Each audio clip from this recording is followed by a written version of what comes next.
अस्सलामुअलैकुम व्यूअर्स, कैसे हैं आप? Welcome to Learning Camp Intro. आपने घबराना नहीं है। और यहाँ मिलेगी उर्दू की क्लासें बिल्कुल फ्री। Learning Camp.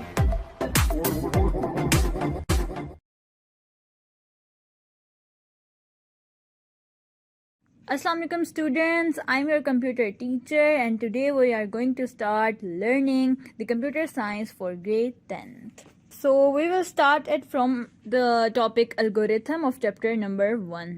तो इस वीडियो में हम कवर करेंगे चैप्टर 1 प्रोग्रामिंग टेक्निक्स का टॉपिक algorithm, इसकी problem number 1 till problem number 13. Basically algorithm क्या है? Let's read and understand. Algorithm means method, procedure, technique or plan. Algorithm is a step-by-step problem-solving method that is easy to understand and follow. It is a set of steps that clearly defines a sequence of operations to solve a problem. So basically algorithm क्या है? एक method है, ठीक है, procedure है, technique है, mean step by step आपकी problem को सॉल्व करता है. ये कोई प्रोग्रामिंग का पार्ट नहीं है, लेकिन प्रोग्रामिंग की अंडरस्टैंडिंग के लिए, आप सिर्फ अपनी अंडरस्टैंडिंग के लिए ना इसको एक स्टेप बाय स्टेप एक रिटन प्रोसीजर बना लेते हैं, एक प्लान बना लेते हैं कि हमने स्टेप 1 पे क्या करना है, स्टेप 2 पे क्या करना है. अब मैंने प्रोग्रामिंग स्टार्ट करनी है तो उसको किस तरीके से मैंने मैनेज करना है, फर्स्ट मैंने क्या लेना है, सेकेंड मेरा स्टेप क्या होगा. तो ये सारे जो स्टेप्स होते हैं बेसिकली इन्हीं को हम एल्गोरिथम कहते हैं. ठीक है, आपकी अपनी अंडरस्टैंडिंग के लिए होते हैं, कोई प्रोग्रामिंग का पार्ट नहीं है कि आपको स्टेप्स लिखने होते हैं प्रोग्रामिंग में. No, this is only for your understanding. Okay, and it tells the sequence of operations. ठीक है, ये क्या बताता है? आपके सीक्वेंस बताते हैं कि आपने किस सीक्वेंस में ना अपनी प्रोग्रामिंग को स्टार्ट करना है. यानी फर्स्ट पे क्या आएगा, फिर सेकंड पे क्या आएगा, मतलब एक एक चीज़ को स्टेप बाय स्टेप एक सीक्वेंस लेके चलना इज एल्गोरिथम. और ये सिर्फ आपकी अपनी अंडरस्टैंडिंग के लिए होता है. आप किसी कॉपी पे या किसी डॉक्यूमेंट्स पे, वर्ड का डॉक्यूमेंट हो गया, MS वर्ड का, या किसी भी डॉक्यूमेंट पे आप अपनी अंडरस्टैंडिंग के लिए स्टेप्स लिख लेते हो कि अब मैंने इस तरीके से अपना प्रोग्राम बनाना है. वो प्रोग्राम्स हम लोग इसमें जो पढ़ेंगे वो होगा सी लैंग्वेज. तो फॉर एग्जांपल सी लैंग्वेज की हम एग्जांपल ले लेते हैं कि सी लैंग्वेज में अगर कोई मुझे प्रोग्राम बनाना है, उसकी सबसे पहले मैंने प्लानिंग करनी है. एक मुझे अपना प्लान बनाना है कि मैंने किस तरीके से इसको स्टार्ट करना है, मेरी फर्स्ट स्टेप क्या होगा, सेकेंड स्टेप क्या. तो ये स्टेप्स देना इज एल्गोरिथम. ठीक है, नेक्स्ट है हमारे पास role of algorithm in problem solving, जो मैं आपको ऑलरेडी बता चुकी हूँ, बट हम इसको रीड भी कर लेते हैं. Algorithm plays an important role in computer programming. Computer programming is a process of taking an algorithm and coding it in a programming language. Formulating an algorithm is the first step for developing a computer program. So यही मैंने आपको example दी सी language की, जो हम आगे पढ़ेंगे. For example आपने कोई भी प्रोग्राम डेवलप करना है, उसका जो फर्स्ट स्टेप होगा वो होगा एल्गोरिथम. मतलब एल्गोरिथम आपने पहले अपनी प्लानिंग करनी है कि मुझे अपना प्रोग्राम बनाना है, उसके लिए मुझे क्या क्या रिक्वायर्ड है, मुझे फर्स्ट स्टेप क्या लेना है, सेकंड. ये सारा एल्गोरिथम है जो आपको कंप्यूटर प्रोग्राम बनाने के लिए रिक्वायर्ड होता है, सिर्फ अपनी अंडरस्टैंडिंग के लिए, ताकि आपको प्रोग्राम की डेवलपमेंट में कोई भी मुश्किल ना हो, डिफ़िकल्टीज़ ना हो. तो हम इसकी एग्जांपल ले लेते हैं, हम आगे भी करेंगे. ठीक है, फॉर एग्जांपल मुझे कैलकुलेटर बनाना है. फॉर एग्जांपल आपको कैलकुलेटर बनाना है जो सिर्फ सम का फंक्शन परफॉर्म करे. अब उस सम का फंक्शन परफॉर्म करने के लिए प्रोग्रामिंग में हम सबसे पहले स्टेप क्या लेंगे? पहले तो हम यूज़र से एंटर करवाएंगे, क्योंकि कैलकुलेटर में ही करते हैं, हम खुद एंटर करते हैं, हम यूज़र होते हैं एंड हम एंटर करते हैं. तो इसी तरह हम यूज़र से पहले लेंगे, इनपुट्स लेंगे, यूज़र इनपुट एंटर करेगा, फिर हम फार्मूला प्रोवाइड करेंगे प्रोग्रामिंग में. ठीक है, हम फार्मूला प्रोवाइड करेंगे, उसके बाद फिर फार्मूला कैलकुलेशन कैसे होगी, ये सब स्टेप्स हैं. फर्स्ट स्टेप आया इनपुट ली, सेकंड स्टेप आया प्रोसेसिंग की, यानी हमने बताया फार्मूला. थर्ड स्टेप आया हमने आउटपुट दे देनी है, किसी वेरिएबल में लेनी है, वो हम आगे पढ़ेंगे किस तरह से लेनी है, किस तरह नहीं. तो इस सब को हम कहते हैं एल्गोरिथम, जो कि स्टेप्स थे एक सम का फंक्शन परफॉर्म करवाने के लिए. ठीक है, अब हम आगे चलते हैं. So my next topic है algorithms for solving problems. This section presents algorithms to solve various mathematical problems. This develops skills in finding solution of the problems. तो basically यहाँ पे हमारी different problems है जो कि mathematical problems है, mean mathematical operation perform करती हैं. तो यहाँ पे हमारी स्टेप प्रॉब्लम 1 है, प्रॉब्लम 2 है, 3 है, 4 है एंड सो ऑन. ठीक है, तो हम पहले चेक करते हैं प्रॉब्लम 1 को. Problem 1, find the sum product and average of 5 given numbers. ठीक है, अब यहाँ पे क्या है, आपको 5 नंबर्स गिवन है 5 नंबर, मतलब उनकी वैल्यूज आपको गिवन होंगी और आपको क्या करना है, सम उनका लेना है, उनका प्रोडक्ट लेना है, उनकी एवरेज लेना है। अब हमेशा एल्गोरिथम में जब भी आपको एल्गोरिथम लिखने को एग्जाम में आएगा तो सबसे पहले आपका स्टेप होगा प्लानिंग द सोल्यूशन। आपने पहले सोल्यूशन को प्लान करना है, उसके बाद एल्गोरिथम बनाना है, ये 2 स्टेप में होगा। अब प्लानिंग द सोल्यूशन में आपकी क्या आएगी, आपकी इनपुट, आपकी रिक्वायर्ड आउटपुट और प्रोसेसिंग। मीन आपने क्या ली, ठीक है, इनपुट क्या करवाया, क्या हमने इनपुट देनी है जैसे हमारी आउटपुट आएगी। तो इनपुट हमने किस चीज़ की देनी है, 5 गिवन नंबर्स की, क्योंकि 5 नंबर्स हमें ऑलरेडी गिवन है। गिवन नंबर्स मीन उनकी वैल्यूज भी हमें गिवन होंगी। ठीक है, 5 आपको नंबर गिवन है, वो आपके जाएंगे इनपुट में। देन हमारे पास आ जाता है रिक्वायर्ड आउटपुट। ठीक है, आउटपुट हमें किस किस चीज़ की लेनी है, मतलब हमें फाइंड क्या करना है। तो हमें फाइंड क्या करना है, find the sum product and average. तो यहाँ पे हम लिख देंगे sum product and average of 5 numbers. हमें 5 नंबर्स का सम लेना है, प्रोडक्ट लेना है, एवरेज लेना है, ये हमारी रिक्वायर्ड आउटपुट है। देन हमें प्रोसेसिंग क्या करवानी है, उसके अकॉर्डिंगली हमें, मतलब सम हमारा क्या ऑपरेशन परफॉर्म करता है, एडिशन का, तो प्रोसेसिंग में आ जाएगा एडिशन। प्रोडक्ट क्या परफॉर्म करता है, मल्टीप्लिकेशन, तो हमारे प्रोसेसिंग में आ जाएगा मल्टीप्लिकेशन। एवरेज क्या परफॉर्म करता है, डिवीजन ऑफ नंबर्स, मतलब एवरेज क्या करेगा, डिवाइड कर देगा नंबर्स को, डिवाइड ही करता है ना एवरेज, तो आपने ये लिख देना है, ये हो जाएगा प्रोसेसिंग। ठीक है, अब ये था प्लानिंग द सोल्यूशन। इनपुट हो गई, आउटपुट हो गई और प्रोसेसिंग हो गई, तीनों चीजें आपकी प्लानिंग द सोल्यूशन में आ गई। अब जब सोल्यूशन प्लान हो गया, मतलब हमें इनपुट क्या लेनी थी, आउटपुट क्या लेनी है और प्रोसेसिंग क्या होनी है, उसके बाद हम एल्गोरिथम स्टार्ट करेंगे।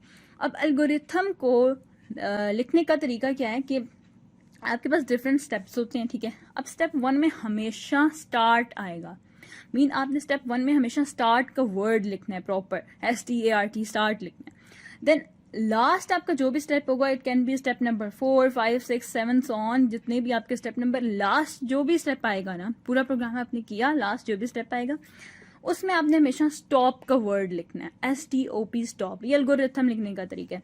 ये प्रोग्रामिंग में नहीं यूज होता, स्टार्ट एंड स्टॉप आपको नहीं लिखना होता, लेकिन एल्गोरिथम को जब भी आपने लिखना है, आपको ये याद करना है कि स्टेप 1 पे हमेशा स्टार्ट आएगा और लास्ट स्टेप जो भी हुआ, स्टेप 6 है जैसे यहाँ पर, तो स्टॉप आएगा उसमें। देन हमारे पास आ जाता है let the 5 numbers be ABCDE। ABCDE 5 numbers ले लिए, लेट कर लिए, ए को हमने लेट कर लिया इक्वल टू 2, आप कुछ भी लेट कर सकते हो, जरूरी नहीं है कि आपने यही रटने हैं, यही नंबर्स लेट करें, नो। आप ए को 5 दे दो, बी को कुछ और दे दो, 10 दे दो, डी को 20 दे दो, कुछ भी आपकी मर्जी है, लेकिन इतने दो कि इजी हो कैलकुलेट करना, लेकिन मर्जी होती है, आपको जो भी देना है आप यहाँ पे दे सकते हैं। अब इसने क्या किया, स्टेप नंबर 1 में ही स्टार्ट लिखा और वहां ही लेट कर लिया। ये मैंडेटरी नहीं है, ठीक है, नेसेसरी नहीं है कि आपने उसी स्टेप में लिखना, नो।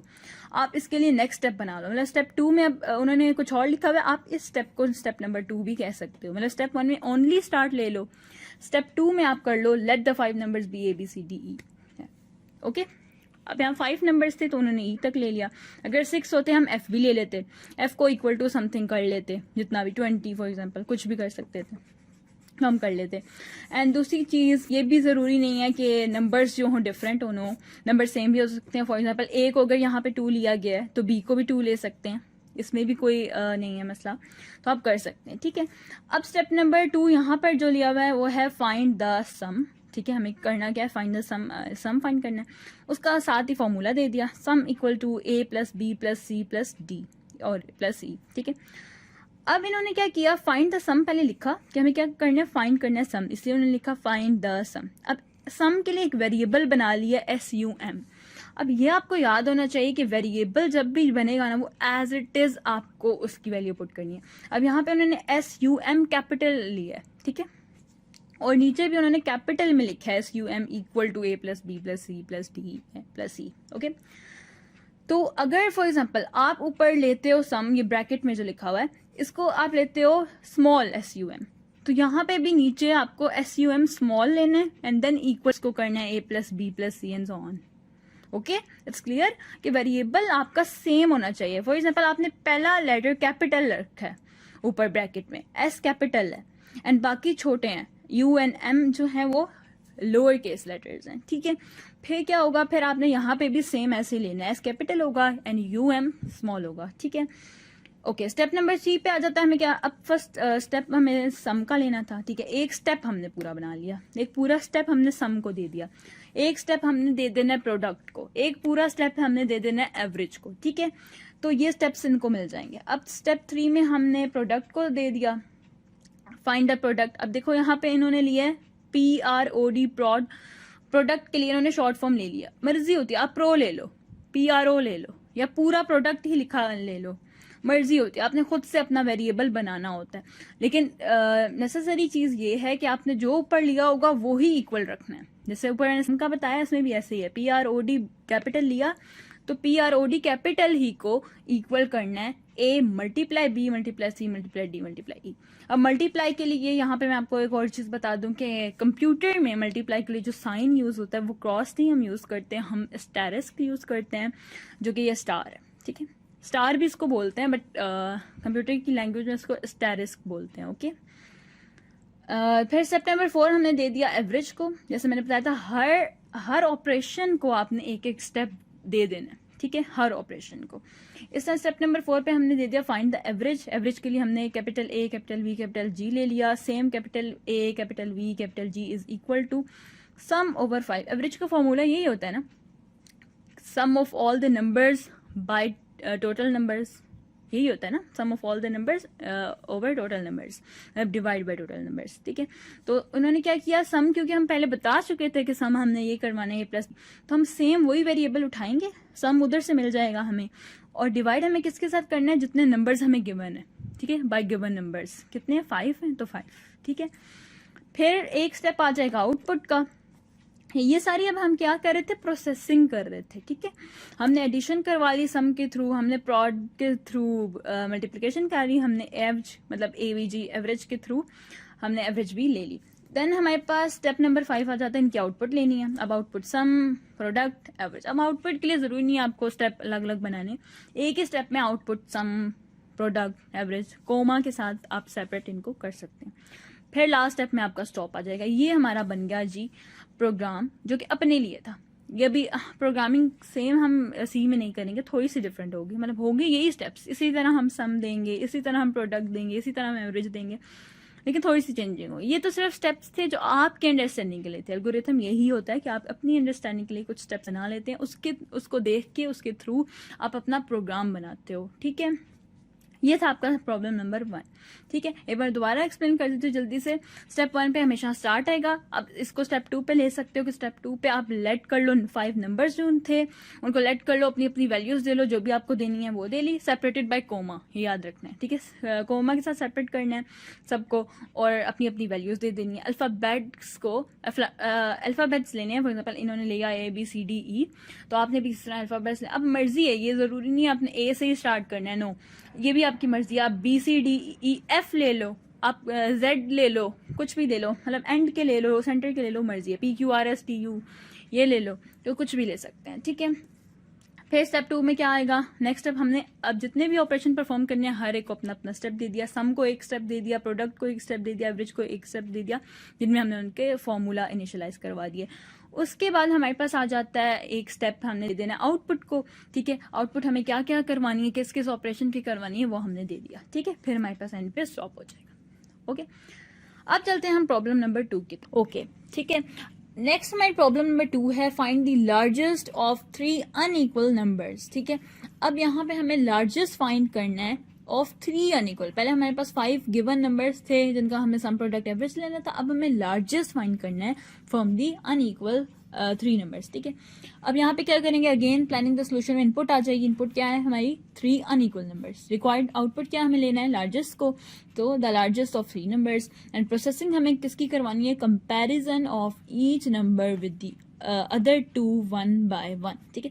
बाकी 2 के साथ 1 by 1 हमें कंपैरिजन करवाना है हर नंबर का। ये प्रोसेसिंग ही है ना, प्रोसेसिंग हम क्या करवा रहे हैं, कंपैरिजन करवा रहे हैं, एक का दूसरे के साथ कंपैरिजन करवाएंगे, कौन सा बड़ा है कौन सा छोटा है, तो फिर हम लार्जेस्ट उसको प्रिंट करवा सकते हैं। अब याद रहे यहाँ पे जो हमारे पास आउटपुट आएगी वो सिर्फ एक ही वेरिएबल की आएगी, जो कि होगा लार्जेस्ट, ओके। यहाँ पे हम ये नहीं कर सकते, फॉर एग्जाम्पल हम लोगों ने ABC 3 नंबर्स लिए, तो हम यूँ लिख दें आउटपुट करवा दो। अगर A लार्जेस्ट है तो आउटपुट A करवा दो, अगर B लार्जेस्ट है आउटपुट B करवा दो, C लार्जेस्ट है आउटपुट C करवा दो। नो, ये मेथड रॉन्ग है, क्योंकि ऊपर अगर उसने लिखा हुआ है ना find the largest of 3 number, यानी फाइंड द लार्जेस्ट मीन हमारी आउटपुट लार्जेस्ट ही होगी। जैसे ऊपर था find the sum, problem number 1 पे क्या था, find the sum product average, तो हमने आउटपुट क्या लिया, output sum, output product, output average. इसी तरह प्रॉब्लम नंबर 2 में हम लोग को इसी तरह करवाना है, क्या करवाना है कि हमें आउटपुट में सिर्फ लार्जेस्ट चाहिए, उसके लिए हम लोग अब प्रोग्राम बना रहे हैं, प्रोग्राम नहीं मतलब एल्गोरिथम लिख रहे हैं, ठीक है। तो अब हमारा एल्गोरिथम क्या होगा, स्टेप नंबर 1 अगेन स्टार्ट आ गया, ठीक है, और उन्होंने अगेन उधर ही लेट द 3 नंबर्स, हम इन्होंने लेट कर लिए 3 नंबर्स, ज़रूरी नहीं है, मैं आपको ऑलरेडी बता चुकी हूँ, ठीक है। तो let the 3 numbers be a equal to 10, b equal to 20, c equal to 30, मैंने नंबर्स ले लिए।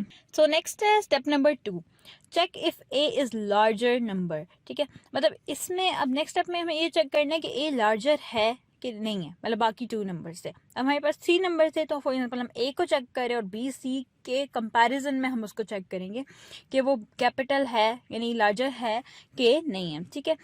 तो if a is greater then, अब देखिए यहाँ पे ग्रेटर देन का साइन यूज हुआ है, यहाँ पे हमें ग्रेटर और लेसर के साइन के साथ हमें कंपैरिजन करना है।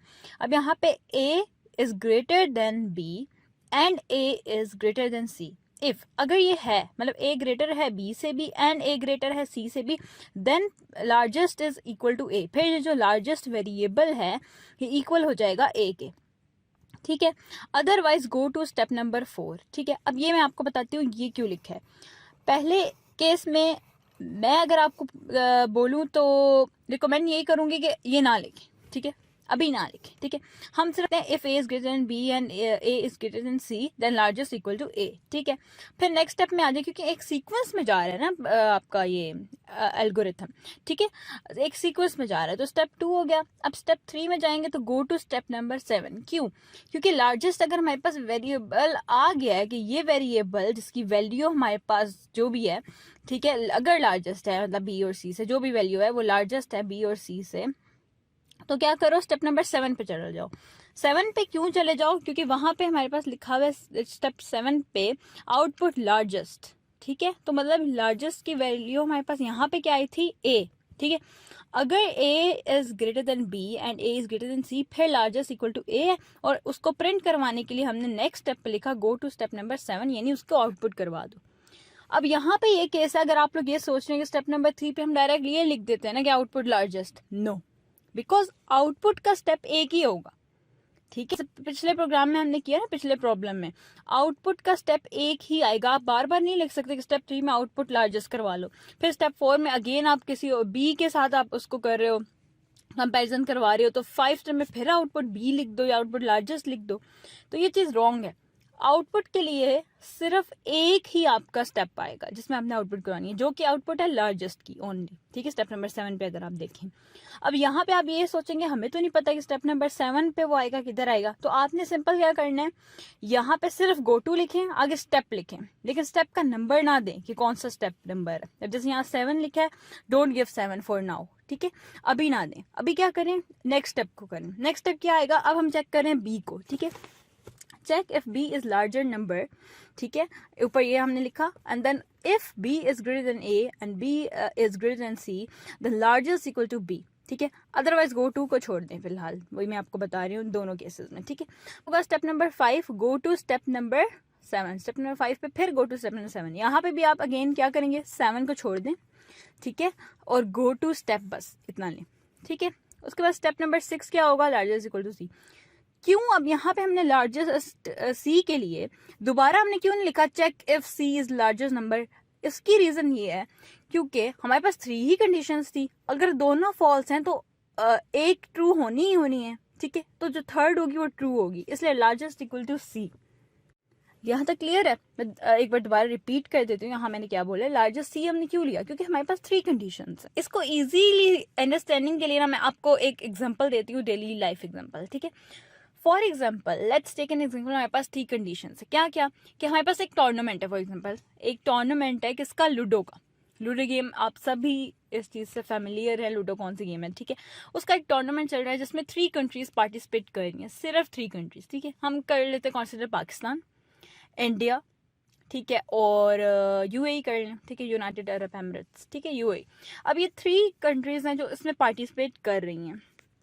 अब हम यहाँ पे एक कंडीशन लगाते हैं, ठीक है, कि अगर पाकिस्तान लूडो में जीत गया तो ट्रॉफी उसकी होगी, ठीक है, और मतलब ट्रॉफी उसकी होगी, तो हमारे पास क्या होगा, विनिंग की आउटपुट क्या आ गई, हमारी पाकिस्तान आ गई। ये पाकिस्तान जो है वो विनर है, उसको ट्रॉफी मिलेगी।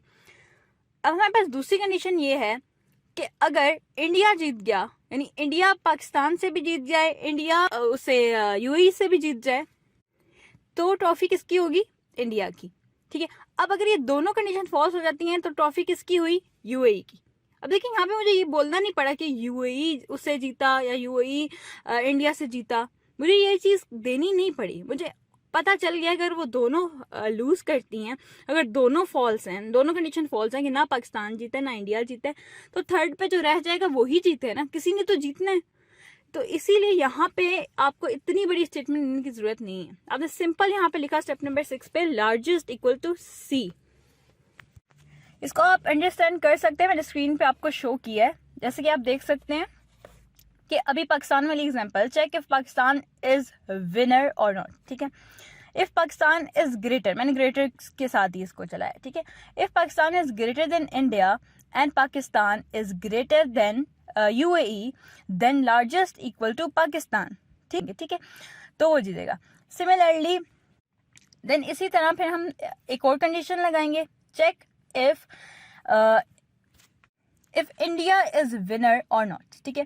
If India is greater than Pakistan and India is greater than UAE, then largest equal to India, ठीक है। Then step number 5 पे क्या होगा, go to step number 7, ठीक है।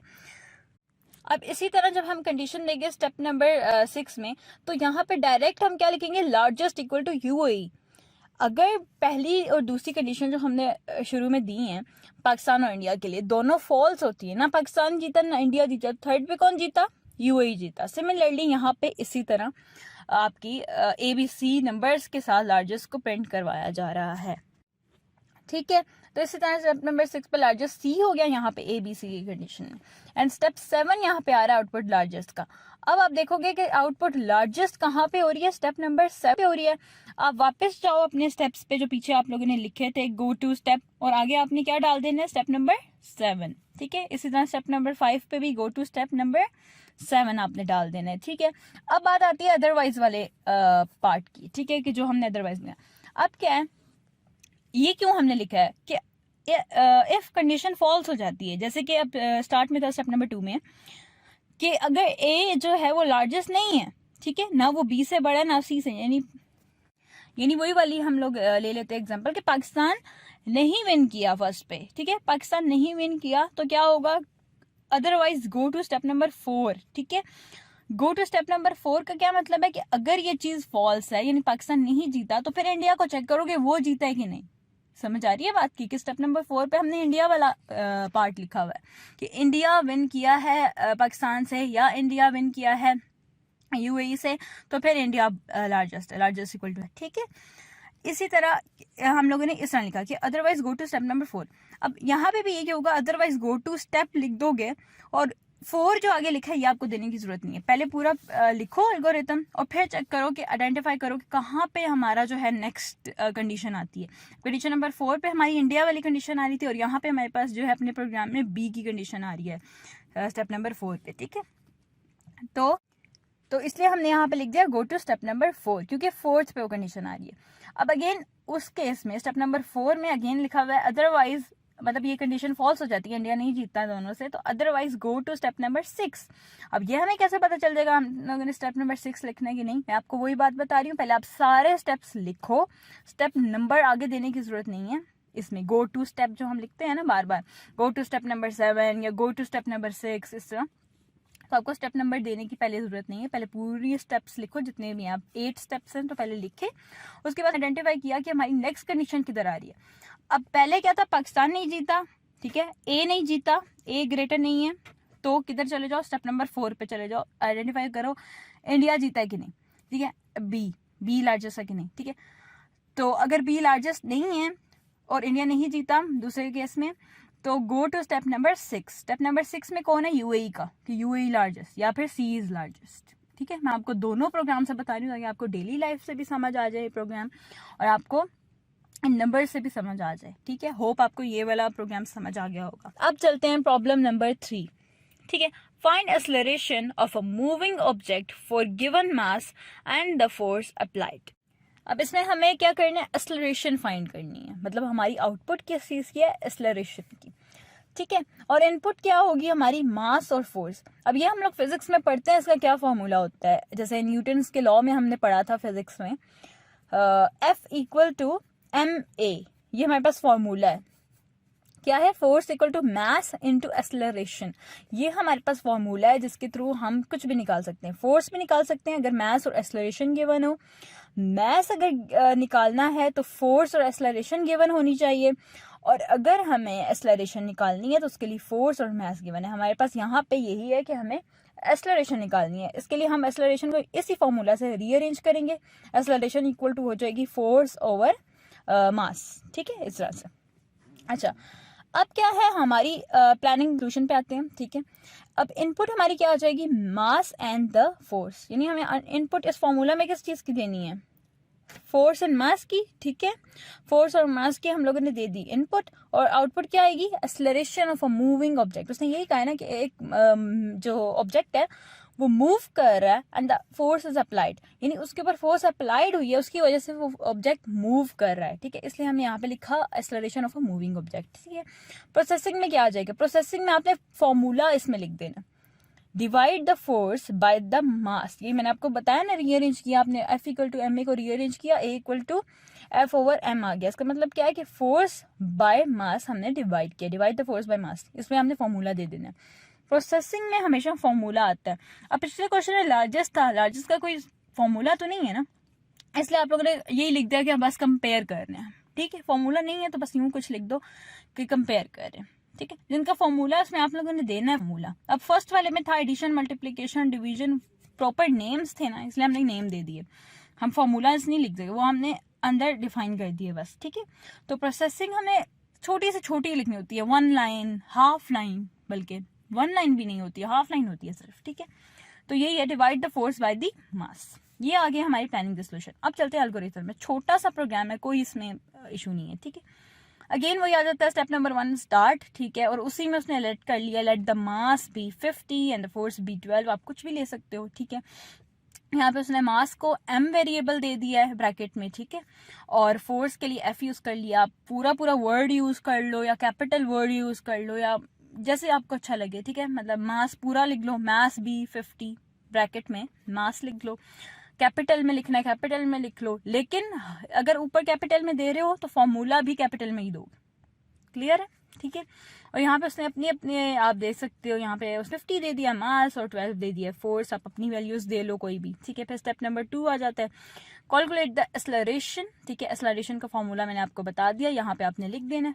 और फॉर्मूला कैसे देना है, अब इसने क्यों F ओवर m लिखा, अगर आप पूरा फोर्स ले रहे हो, ठीक है, आपने वेरिएबल लिया फोर्स के लिए, पूरा वर्ड लिया FORCE फोर्स, तो यहाँ आप कैसे लिखोगे, A इक्वल टू एक्सेलरेशन को फॉर एग्जाम्पल आपने A से ही कंसिडर किया, वो भी आपकी मर्जी है, आपने एक्सेलरेशन को A से करना है या पूरा वर्ड लेना है एक्सेलरेशन का, हाफ वर्ड लेना है, वो आपकी मर्जी है, आपने कैसे उसको आइडेंटिफाई करना है, ठीक है। और यहाँ पे A ही लेते हैं, ठीक है। A इक्वल टू आपने फोर्स पूरा ले लिया, F कैपिटल ORCE आपने इस तरह ले लिया, ठीक है। ओवर डिवाइड बाय, आपको याद रहे कि हम कंप्यूटर में जो डिवाइड डालते हैं ना, लिखते हुए भी, कॉपी पे भी अगर आपने लिखना है ना, आपने ये स्लैश डालनी है, याद रहे, ठीक है। कंप्यूटर में हमेशा किसी भी प्रोग्राम है, एल्गोरिथम है, कुछ भी है, उसमें आपने स्लैश डालनी, नीचे डिवाइड का साइन नहीं डालना, उसमें मार्क्स आपके कट सकते हैं, ठीक है, ये याद रखना है। तो आपने स्लैश डाली और आगे आपने लिख दिया capital M small a small s, ठीक है। तो ये क्या बन गया, मैथ्स। अगर आपने वेरिएबल इस तरह ली है, लेकिन जिस तरह प्रोग्राम में गिवन है variable capital M capital F, तो आप यही ले लो, इजी है, ठीक है। और उसी तरह आपने डिवीजन का इस तरह से प्रोग्राम बना लेना है, ठीक है। ये चीज़ मैं आपको एक बार दोबारा बता दूं कि डिवाइड का साइन हमेशा आपका मैं इसमें कंप्यूटर में स्लैश यूज होती है, ठीक है, फॉरवर्ड स्लैश, बैक स्लैश नहीं है, ये फॉरवर्ड स्लैश है। देन आ जाता है स्टेप नंबर 3 पे, आउटपुट करवा देनी है। किसकी आउटपुट चाहिए, एक्सेलरेशन की। एक्सेलरेशन को हमने किससे आइडेंटिफाई किया, वेरिएबल A से, कैपिटल A से, तो हमने सिंपल लिख दिया आउटपुट कैपिटल A, ठीक है। स्टेप 4 पे अगेन स्टॉप, ठीक है, ये भी प्रोग्राम इजी था। नेक्स्ट पे चलते हैं। नेक्स्ट हमारी प्रॉब्लम नंबर 4 है जो कि है find the volume of the cube. अब वॉल्यूम ऑफ द क्यूब का क्या फॉर्मूला है? Length multiply length. अभी याद रहे कुछ स्टूडेंट्स क्या करते हैं, volume equal to 3 times l कर लेते हैं, वो रॉन्ग है।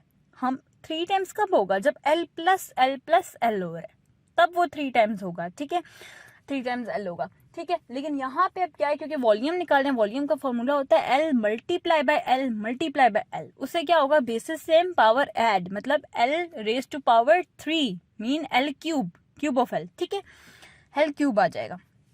अब इसको हम स्टार्ट करते हैं। ठीक है, प्लानिंग द सोल्यूशन अगेन क्या आ गया? प्लानिंग द सोल्यूशन में इनपुट लेनी है। इनपुट किसकी चाहिए? हमें ओनली लेंथ चाहिए, length of a side of a cube, क्योंकि क्यूब का वॉल्यूम निकालें, वॉल्यूम होता ही क्यूब का है। ठीक है, तो क्यूब का वॉल्यूम निकाल रहे हैं तो क्या आ जाएगा? Length of side of cube आ गया हमारे पास इनपुट। फिर रिक्वायर्ड आउटपुट हमारे पास क्या आ गई? Volume of cube. ठीक है, आउटपुट में क्या चाहिए? वॉल्यूम ऑफ क्यूब चाहिए। प्रोसेसिंग क्या करवानी है? Side of cube raise to the power of 3। मैंने बताया आपको पहले भी, फॉर्मूला दे दो सिंपल। फॉर्मूला आपके पास है, ठीक है, आपने सिंपल फॉर्मूला दे देना है। ठीक हो गया कि side of volume side of cube raised to the power of 3, जैसे हमको पता है v equal to l raise to power 3। ठीक है, लेंथ का क्यूब ले लेना। ओके, एल्गोरिथम में आ जाते हैं। Step number 1 again start and let the length of one side of cube is L. ठीक है, एल कंसिडर कर, आप पूरा लेंथ ले लो वर्ड। अगेन वही मैं आपको बता रही हूँ, वेरिएबल आपकी मर्जी, आपने जैसे मर्जी लेना है, आपने एल लेना है, आपने पूरा लेंथ लिखना है तो आप लिख सकते हो। ठीक है, इसने एल ले लिया, हम भी एल लेते हैं। ठीक है, एल बी 12। ठीक है, let the length of one side of cube l be 12। One side cube की वन साइड जो है उसकी लेंथ हमने ले ली है क्यूब एल। ठीक है, और उसको क्या हमने लिया है? 12। ठीक है, स्टेप नंबर 2 पे क्या आ जाएगा? Calculate the volume. ठीक है, v उसको कैपिटल V से उसने डिनोट किया। ठीक है, अब capital V is equal to capital L raise to the power 3 is the formula of cube. ठीक है, ये इसका फॉर्मूला है क्यूब का। देन अगेन स्टेप नंबर 3 पे आउटपुट V करवा दिया, कैपिटल V, क्योंकि हमने ऊपर वॉल्यूम के लिए कैपिटल V का वर्ड यूज़ किया है। And then step 4 stop. बिल्कुल इजी सा छोटा सा प्रोग्राम था, कोई इसमें मुश्किल नहीं है। ओके, नेक्स्ट है problem number 5। Find the area of triangle when the length of height and base are given. ठीक है, अब हमेशा आपका, मैं आपको एक ट्रिक बता दूं कि जब भी आपने एल्गोरिथम को चेक करना है, आपको प्रॉब्लम की स्टेटमेंट गिवन होगी। ठीक है, उसमें सबसे पहले आपने यही चेक करना है कि जो आउटपुट हमें चाहिए उसका कोई फार्मूला है। ठीक है, और फार्मूला है तो आपको वो रिकॉल करना है कि क्या फार्मूला है उसका। ठीक है, अब यहाँ पे एरिया ऑफ ट्राइंगल है, आप लोग मैथ्स पढ़ते हो, फिजिक्स पढ़ते हो, आपको पता होना चाहिए एरिया फार्मूला क्या है, एरिया ऑफ ट्राइंगल का फार्मूला क्या है। ठीक है, तो इसका फार्मूला मैं बता देती हूँ क्या है। 1/2 लेंथ इंटू विड्थ भी कभी कभी काउंट होता है। ठीक है, मतलब डिफरेंट तरीके से इसको मेजर किया जाता है। अब यहाँ पे इस क्वेश्चन में हमें क्या गिवन है? Height and base. तो हम क्या लेंगे? 1/2 हाइट मल्टीप्लाई बाय बेस। ठीक है, कभी आपको ये लेनी पड़ती है, कभी आपको लेंथ इंटू विड्थ लेनी पड़ती है। ठीक है, तो वो इतना नहीं करता है, मैटर नहीं करता। ठीक है, जो गिवन होगा बस आपने वो लेना है। यहाँ पे हाइट और बेस गिवन, आपने क्या लेना है? 1/2 multiply by height multiply by base. ठीक है, अब हम चलते हैं प्लानिंग द सोल्यूशन की तरफ। अब प्लानिंग द सोल्यूशन में इनपुट हमें किस चीज़ की देनी है? Height and base of the triangle. Required output क्या है हमारी? Area of the triangle. Processing multiply height with base and divide by 2। ठीक है, वही फॉर्मूला आप इसने आगे आपको जो सा है प्रोसेसिंग में डाल दिए, जो मैंने आपको बताया प्रोसेसिंग में आपने फॉर्मूला डालना है। ठीक है, आप इसको अपने तरीके से भी लिख सकते हो। You can also write it as 1/2 multiply by height multiply by base. ठीक है, प्रॉपर आप ये स्टेटमेंट में इस तरह से लिख सकते हैं। लेकिन आप अगर आपको ये इजी लगता है, लर्न हो जाता है, तो आप ये लिख लो, multiply height with base and divide by 2। ठीक है, मैं आपको इजी वे बता रही हूँ ताकि आपके लिए पेपर में इजी हो चीज़ों को लिखना। ठीक है, एल्गोरिथम में आ जाते हैं। अगेन स्टेप 1 पे आ जाता है आपका स्टार्ट, और उसमें आपने लेट कर लेना है दी हाइट। हाइट के लिए अगेन कैपिटल H यूज़ कर लिया, जिसको उसने B10 and the base B capital B 15। Okay, मतलब हाइट उसने अपनी दे लिया 10 और बेस दे लिया 15। आप अपनी मर्जी से कोई भी आपको आती है तो आप उसको ले सकते हो, मतलब कुछ भी आप यहाँ पे वैल्यूज ले सकते हो। 20 लेनी है 20 ले लो, हाइट HB 20, BB 50 समथिंग, कुछ भी हो सकता है। ठीक है, स्टेप नंबर 2 पे आ जाते हैं, कैलकुलेट द एरिया। ठीक है, हमेशा ही लिखना है calculate the area, calculate the length, calculate the base, जो भी गिवन हो। ठीक है, यहाँ पे एरिया तो एरिया, कैलकुलेट द एरिया और कैपिटल ए ले लिया। Capital A is equal to, अब देखें यहाँ पे कैसे लिखें, सिमिलर ऐसे ही आपको लिखना है। ओके, क्योंकि ये आपके क्या है, ये हमारे पास जो कंप्यूटर है ना, जब भी आपने प्रोग्रामिंग आगे स्टार्ट करनी है, अभी तो एल्गोरिथम चल रहे हैं ना, जब आगे प्रोग्रामिंग स्टार्ट करोगे आपको ये चीज़ क्लियर होगी कि हम ऐसे लिखते होते हैं। मैंने आपको स्टार्ट में बताया भी था उनके क्वेश्चन में, फर्स्ट प्रॉब्लम में मैंने आपको बताया था, आपने मल्टीप्लाई के लिए क्या यूज़ करना है, एस्टेरिस्क, ये स्टार साइन। ठीक है, कीबोर्ड पे स्टार होगा वो आपने यूज़ करना है। ठीक है, और इनको ब्रैकेट में लिखना है क्योंकि इस पूरी टर्म को हम डिवाइड बाई 2 कर रहे हैं ना। ठीक है, उसके बाद आपने स्टेप नंबर 3 पे आउटपुट ए कर दिया और स्टेप नंबर 4 पे स्टॉप कर दिया। ठीक है, अब क्लियर हो गया, ये भी प्रोग्राम इजी था। अब नेक्स्ट चलते हैं problem number 6, read marks m. ठीक है, अब उसने आपको प्रॉब्लम में ही बता दिया वेरिएबल कि आपने मार्क्स के लिए एम यूज़ करना है, and print letter grade according to the following. अब ये उसने पूरी स्कीम दे दी है, फॉलोइंग स्कीम के अकॉर्डिंगली आपने मार्क्स को रीड करना है और उसका लेटर ऑफ ग्रेड, ठीक है, ग्रेड आपको देना है। जैसे A+ आ गया, ए आ गया, बी आ गया। यहाँ पे क्या दिए हुए हैं, A1 है, ए है, बी है, सी है, डी है, ई है और अनग्रेड है। ठीक है, ये हमारे पास लेटर ग्रेड्स हैं और हमारे पास मार्क्स कितने दे दिए हैं उसके अकॉर्डिंगली दे दिए हैं। A1 का क्या है, अगर वो लेस देन इक्वल टू 80 है and M is less than equal to 100 तो A1 आ जाए। इस तरह बाकी भी दे दिए हैं। ठीक है, टिल टू दी 33। ठीक है, 33 से अगर मार्क्स लेस हैं, ठीक है, और 0 से ग्रेटर है तो 1 ग्रेड में चला जाएगा। ठीक है, तो ये सारे हमने स्टेप बनाने हैं। ठीक है, और हमें स्कीम के अकॉर्डिंगली अपने ग्रेड्स प्रिंट करवाने हैं। ठीक है, हम इसको चलते हैं, देखते हैं। सबसे पहले आ जाती है प्लानिंग द सोल्यूशन। ठीक है, अब प्लानिंग द सोल्यूशन में क्या होगा, अब इसमें भी क्या होगा, कंडीशन अप्लाई होंगी, हम देखते हैं। अब प्लानिंग द सोल्यूशन में सबसे पहले आ गया है इनपुट। इनपुट हमें किस चीज़ की करवानी है, मार्क्स की। अब मैं आपको एक और चीज़ बता दूं, जहां आपने देखा ना प्रोग्राम में रीड का वर्ड यूज हुआ है, रीड का मतलब है that you have to take the input from the user. User input आपको देगा। ठीक है, वैल्यू खुद देगा यूजर, जहाँ पे रीड आ जाए। जहाँ गिवन आ जाता है वहां तो आपने खुद से देने होते हैं ना। For example marks equal to 50, मैं खुद से दे ली, खुद से इनिशियलाइज कर लेते हैं हम मार्क्स को। लेकिन क्योंकि यहाँ पे रीड का वर्ड यूज हुआ हुआ है, रीड का वर्ड जब भी यूज होगा इट्स मीन कि आप यूजर से पूछ रहे हो to enter the marks. You are asking user to enter the marks, और फिर यूजर जो मार्क्स एंटर करेगा वो किस वेरिएबल में स्टोर होंगे, कैपिटल M में। ठीक है, ओके, इनपुट आ गया आपकी मार्क्स की। रिक्वायर्ड आउटपुट हमारी क्या आ जाती है, लेटर ग्रेड, क्योंकि हम उसने क्या कहा है, प्रिंट हमें करवाना है। Print mean we need output. Print का मतलब है आउटपुट लेना। ठीक है, रीड का मतलब है इनपुट, प्रिंट का मतलब है आउटपुट। Output letter grade. ठीक है, लेटर ग्रेड मतलब ये जो A1 है, A है, B है, ये सारे ग्रेड्स आते हैं, लेटर ग्रेड्स, और इनकी आउटपुट चाहिए, इसलिए हमने रिक्वायर्ड आउटपुट में क्या लिखा, लेटर ग्रेड। प्रोसेसिंग आ जाती है, check in which range the marks fall and accordingly print the letter grade. ठीक है, ये ईजी है, समझ आ गया। प्रोसेसिंग में हमें क्या करना है, हमें अकॉर्डिंगली हमें रेंजेस चेक करनी है, मार्क्स के अकॉर्डिंगली हमने उसको ग्रेड प्रोवाइड करनी है, प्रिंट द लेटर ग्रेड। ये हमारी प्रोसेसिंग है। अब हम चलते हैं इसके एल्गोरिथम पे। ओके, अब हम आ जाते हैं एल्गोरिथम पे। तो स्टेप नंबर फर्स्ट है हमारा, स्टेप नंबर 1, स्टार्ट लिखा अगेन। ठीक है, और उसमें हमने क्या कर लिया, let the marks be M। ठीक है, मार्क्स हमने लेट कर लिया M। ठीक है, जो ऊपर गिवन होता है वही आपने लेना। ऊपर कैपिटल M गिवन था ना, दैट्स मीन आप इसके अलावा वेरिएबल खुद से नहीं ले सकते। पिछले क्वेश्चन में मैंने आपको बताया था आप वेरिएबल खुद से बना सकते हो। इस क्वेश्चन में जहां ऊपर ऑलरेडी उसने वेरिएबल कैपिटल M ब्रैकेट में दिया हुआ है, यहाँ पे आपका भी वेरिएबल सेम यूज होगा, यानी आप पूरा मार्क्स वेरिएबल नहीं ले सकते। ठीक है, आप अपने से नहीं ले सकते, जो गिवन है वही ले सकते हैं। ये आ गया। देन स्टेप नंबर 2, अब देखें मैंने आपको क्या बोला कि आप यूजर से इनपुट लोगे, एंटर द मार्क्स वगैरह, और ये सब होता है प्रोग्रामिंग के केस में, जब आप प्रोग्राम खुद से बनाओगे C लैंग्वेज में। अभी के केस में फॉर नाउ अभी ऐसा कुछ भी नहीं है यहाँ पे कि आप यूजर से इनपुट ले रहे हो, क्योंकि एल्गोरिथम ही आप अपने लिए लिख रहे हो।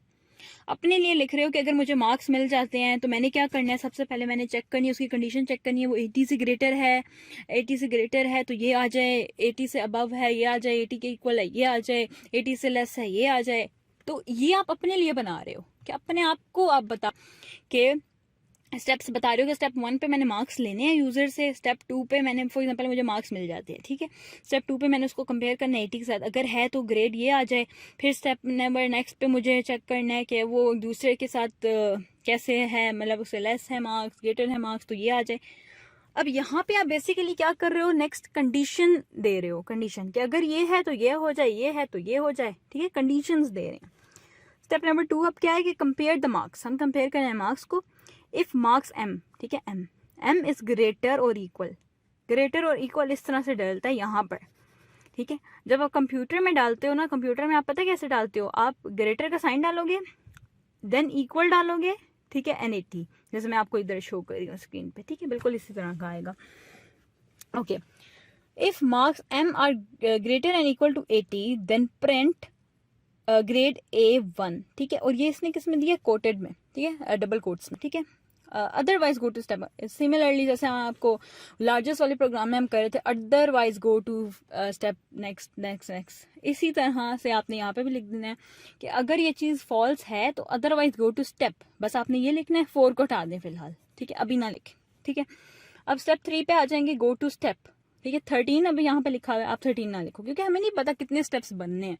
जब तक हम खुद बनाएंगे नहीं, जब तक हम इस पूरे को बनाएंगे नहीं, हमें नहीं पता चलेगा इस प्रोग्राम के, प्रॉब्लम के स्टेप्स कितने रिक्वायर्ड हैं, इसलिए हम नहीं दे सकते यहाँ पर स्टेप, ठीक है। अभी फिलहाल छोड़ दें इसको, 13 को छोड़ दें, यहाँ ऊपर 4 को छोड़ दें, ठीक है। बस लिखना है अपने स्टेप 3 में go to step, okay. Step 4 पे आ जाते हैं, कंपेयर द मार्क्स। अब क्या होगा, स्टेप 4 पे क्या करो, कंपेयर करो मार्क्स को। If m, capital M is greater and equal to 70 then print double quotes में आ गया grade A, otherwise go to step number 6, ठीक है, 6 को छोड़ें। अच्छा, अब ये रेंजेस हमें कहाँ से मिल रही हैं, ऑलरेडी आपको ऊपर गिवन है, ठीक है, प्रॉब्लम में आपको ऑलरेडी गिवन है रेंजेस। अब यहाँ पे हमारी क्या रेंज है कि मार्क्स अगर ग्रेटर और इक्वल टू 80 हैं और 100 से लेस देन है तो A1 प्रिंट हो जाए, ठीक है। अगर मार्क्स ग्रेटर देन या फिर इक्वल टू 70 हैं तो A आ जाए, समझ आ रही है बात की।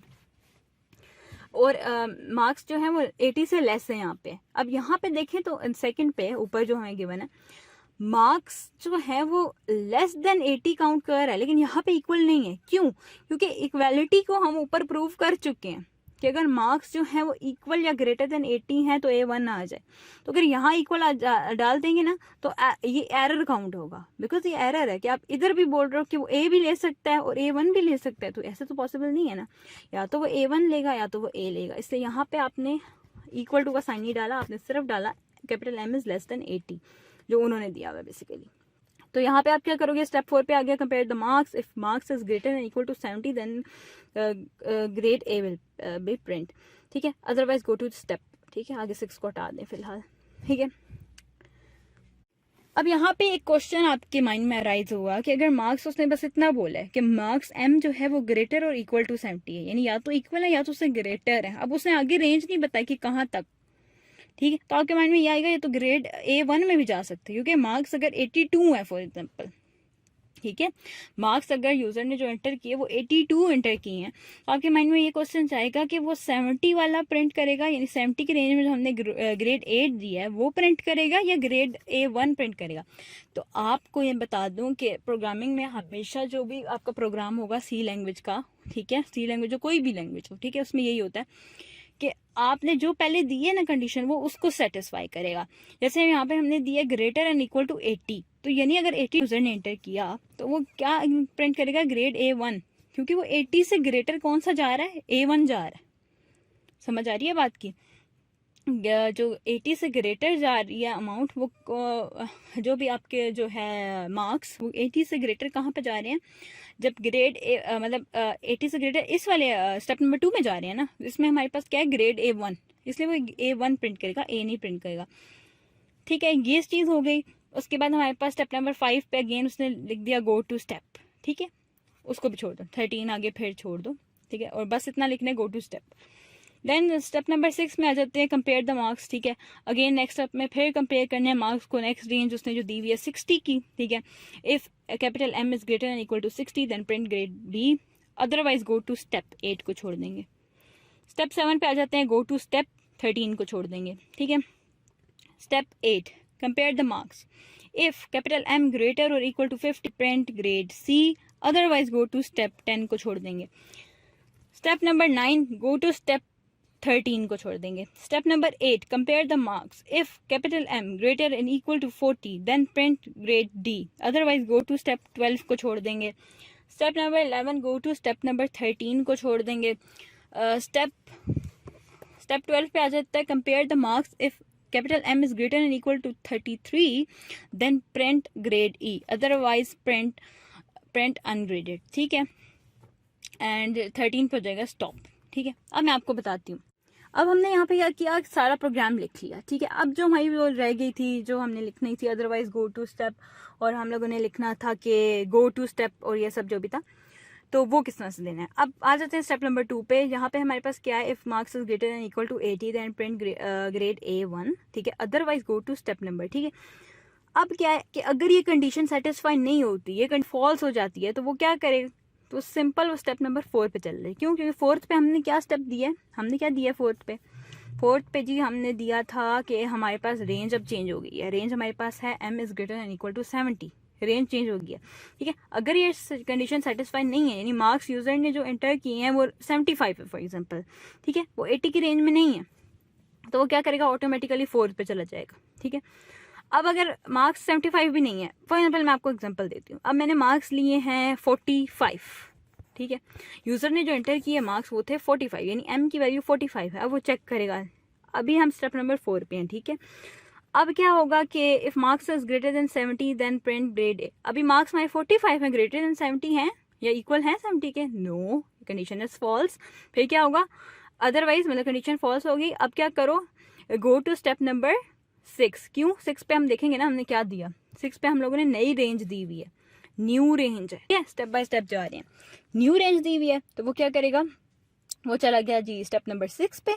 ठीक है, अब अगेन चेक करेगा। अब 45 था ना, तो compare the marks, if M is greater and equal to 60 then print grade B। क्या मार्क्स ग्रेटर या इक्वल हैं 60 के? नो, मार्क्स तो लेस हैं 60 से, तो ये कंडीशन भी होगी फॉल्स। अगर ये फॉल्स होगी है तो अदरवाइज इसके अलावा क्या करो, अगर ऐसा नहीं है तो क्या करो, गो टू स्टेप नंबर 8। 8 पे क्या दिया था हमने, न्यू रेंज दी हुई है, राइट, ऐसे चलता जाएगा। ये न्यू रेंज दी हुई है, अगेन रेंज क्या दी हुई है, compare the marks, if M marks are greater than और equal to 50 then print grade C। अब चेक करेंगे अगेन 45 जो है वो ग्रेटर या इक्वल है 50 के? No, it's not equal. फिर क्या होगा, otherwise go to step number 10। तो वो क्या करेगा, न्यू स्टेप पे चला जाएगा, नेक्स्ट स्टेप में जिसमें हमने न्यू रेंज दी हुई है। ठीक है, उसमें आ गए स्टेप नंबर 10 पे, कंपेयर द मार्क्स। अब वो अगेन कंपेयर करेगा, if the marks is marks M, okay, capital M is greater than equal to 40 then print grade D। ठीक है, अब हम चेक करेंगे यहाँ पे रेंज दोबारा से, कि मतलब रेंज 45 है, क्या वो ग्रेटर या इक्वल है 40 के? यस, इक्वल नहीं है बट ग्रेटर तो है ना, तो क्या होगा, ग्रेड D प्रिंट हो जाएगी। कैसे होगा, otherwise go to step number 12 जो होगा ये आपका हो जाएगा निगलेक्ट, खुद ही निगलेक्ट हो जाएगा। ठीक है, निगलेक्ट हो जाएगा, और क्या होगा, स्टेप नंबर 11 को वो फॉलो करेगा, यानी अब सीक्वेंस चलेगी। अब सीक्वेंस चलेगी तो स्टेप नंबर 11 पे क्या है, गो टू स्टेप नंबर 13। क्यों 13 दिया, तो 13 पे हम चेक करेंगे 13 को, मतलब बस हमने स्टॉप करना है प्रोग्राम को, यानी अब वो प्रिंट हो गया। अगर वो मार्क्स 45 थे जो कि इस रेंज को सेटिस्फाई कर रहे हैं, एग्री कर रहे हैं, तो हमारे पास ग्रेड D प्रिंट हुआ, और इसको स्टॉप करने के लिए हमने नेक्स्ट स्टेप में लिख दिया गो टू स्टेप नंबर 13, यानी प्रोग्राम को स्टॉप कर दो। ओके, यहाँ तक क्लियर है। और अगर 45 ना होता तो क्या होता, otherwise go to step number 12। ये हमने लिखना ही लिखना है, ठीक है, क्योंकि हमें मार्क्स अभी नहीं गिवन ना, नहीं तो हमें लिखना ही लिखना है। Otherwise go to step number 12 में जाएगा, नेक्स्ट वाली रेंज को चेक करेगा। अब नेक्स्ट वाली रेंज में देखें तो अब यहाँ पे if capital M is greater than equal to 33 then print grade E, otherwise print ungraded. क्यों, अब यहाँ पे अदरवाइज गो टू स्टेप वगैरह क्यों नहीं आई, क्योंकि लास्ट था ना, लास्ट रेंज ही 33 उन्होंने दी हुई है हमें ऊपर। ठीक है, लास्ट रेंज क्या दी हुई है, 33 की दी हुई है, तो उसमें क्या है, बस अनग्रेडेड आ गया, यानी जो भी अब उससे लेस जाएगा वो अनग्रेडेड होगा, क्योंकि उसने कहा है कि मार्क्स ग्रेटर या इक्वल टू 33 है तो ग्रेड E प्रिंट हो जाए। ठीक है, ग्रेड E प्रिंट हो जाए अगर वो मार्क्स इक्वल है, लेकिन अगर उससे नीचे है, यानी दूसरी कंडीशन हमारे पास क्या है, ग्रेटर है या उससे नीचे ही जाएंगे, अदरवाइज में क्या होगा, उससे नीचे लेस देन 33, और वो क्या चला जाएगा, अनग्रेडेड में। ठीक है, और फिर स्टेप 13 वो खुद ही फॉलो कर लेगा, जो कि स्टॉप का है। ठीक है, ये प्रोग्राम थोड़ा सा लंबा था लेकिन आई होप सो क्लियर हो गया होगा। ठीक है, अब चलते हैं हम पे। ओके, तो अब आ जाते हैं हम लोग प्रॉब्लम नंबर 7 पे, जो क्या है find the exponent of a given number. ठीक है, अब ये थोड़ा सा डिफरेंट है, ठीक है, थोड़ा सा ट्रिकी भी हो सकता है लेकिन बहुत इजी है। एक बार आप इसको प्रॉपरली अंडरस्टैंड कर लो ना तो बहुत इजी है। ठीक है, तो हम स्टार्ट करते हैं। डेफिनेशन भी इसकी गिवन है एक्सपोनेंट की। एक्सपोनेंट होता है क्या, एक पावर को कहते हैं। ठीक है, हम पढ़ लेते हैं इसको। एक्सपोनेंट और power of a number means how many times to use the number in a multiplication. ठीक है, मल्टीप्लिकेशन में आपने कितने टाइम्स उस नंबर को यूज करना है। ठीक है, in other words it is a product of a number that is multiplied as many times as its exponent। यानी एक्सपोनेंट जो भी होगा ना, जो भी मतलब उसकी पावर होगी, उतनी बार सेम नंबर अपने साथ मल्टीप्लाई होगा। जैसे कि स्क्वायर होता है, ठीक है, अब मैं 4 का स्क्वायर बोलूँ, 4 रेज टू पावर 2। ठीक है, अब इसमें जो 2 है रेज टू पावर 2, वो क्या है, वो एक्सपोनेंट है, और 4 खुद क्या है, जो बेस है, वो क्या है, नंबर। ठीक है, नंबर का एक्सपोनेंट। इसका क्या मतलब है, इसका मतलब है कि 4 अपने साथ मल्टीप्लाई होगा 2 टाइम्स, यानी 4 × 4, 2 4 आपस में मल्टीप्लाई होंगे। ठीक है, जो कि आंसर क्या देंगे आपको, 16। तो इसी तरह हम लोगों ने एक इसका एल्गोरिथम लिखना है जो एक्सपोनेंट फाइंड करे। ठीक है, एक्सपोनेंट इसका क्या आएगा, 16। ठीक है, इसमें कंफ्यूज नहीं होना कि यहाँ पे एक्सपोनेंट्स, एक एक्सपोनेंट है जो उसकी पावर है, और उसकी जो वैल्यू आएगी ना, जो आंसर आएगा 4 रेज टू पावर 2 का जो आंसर आएगा 16, वो भी एक्सपोनेंट है, वो कैलकुलेशन एक्सपोनेंट की। क्लियर हो गया। अब आ जाती है प्लानिंग द सोल्यूशन। इनपुट में हम ले लेंगे a number as n and its exponent. ठीक है, नंबर और एक्सपोनेंट को हम इनपुट लेंगे, मतलब हमें नंबर भी चाहिए और हमें क्या चाहिए, एक्सपोनेंट भी चाहिए। दोनों गिवन होंगे तो हम एक्सपोनेंट को कैलकुलेट कर पाएंगे। ठीक है, फॉर एग्जाम्पल अब जैसे 4 भी गिवन हो और 2 भी गिवन हो, 4 रेज़ टू पावर 2 पूरा गिवन होगा, तो ही हम बता पाएंगे कि इसका एक्सपोनेंट क्या है, यानी कि इसकी कैलकुलेशन क्या है एक्सपोनेंट की बेसिकली।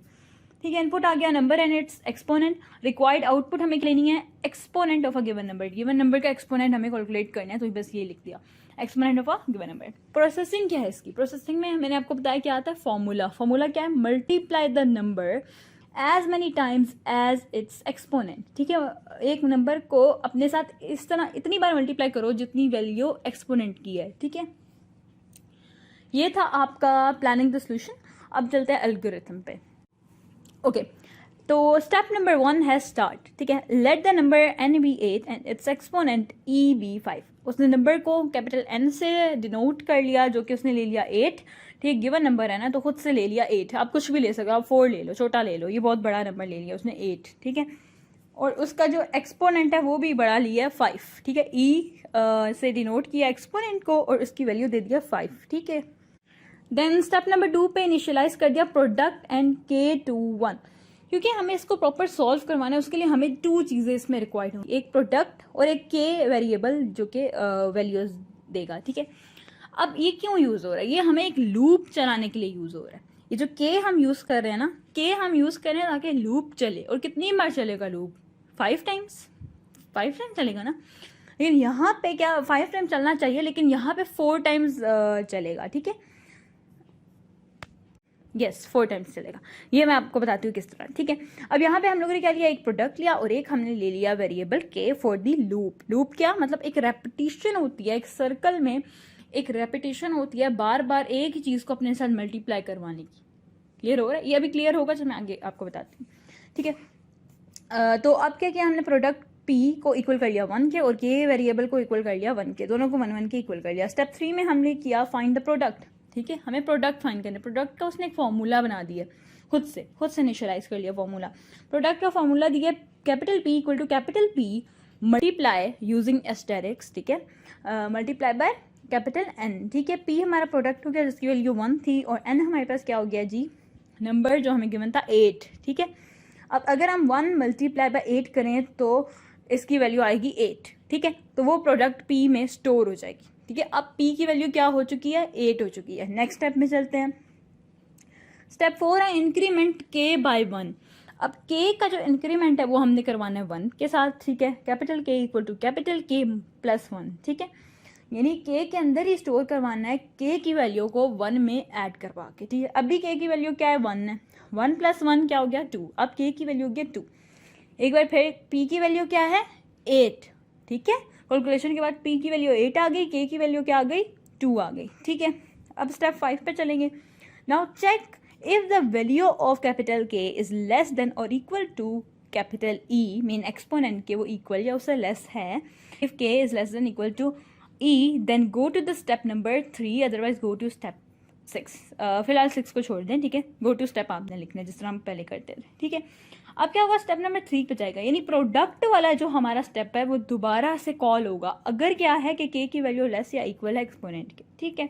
अब के की वैल्यू क्या थी 2 is less than 5, less than E है ना. ई की वैल्यू क्या थी 5, ठीक है. के क्या है 2 इज लेस देन और इक्वल टू 5, इक्वल नहीं है बट लेस तो है. तो क्या होगा, स्टेप नंबर 3 पे चला जाएगा. स्टेप नंबर 3 क्या था, प्रोडक्ट की वैल्यू क्या थी 8 थी, ठीक है. पी हो गया हमारे पास 8 एस्टेरिक्स यानी मल्टीप्लाई बाय एन की वैल्यू क्या है 8, तो 8 मल्टीप्लाई बाय 8 हो जाएगा. ओके.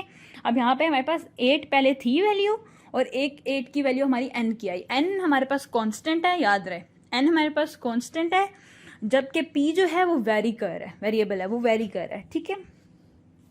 पी वेरी किया, पी की वैल्यू हो गई थी 8, एन की वैल्यू कांस्टेंट थी 8 मल्टीप्लाई बाय 8 64. अब जो पी की वैल्यू हो गई है वो कितनी हो गई है 64, ठीक है.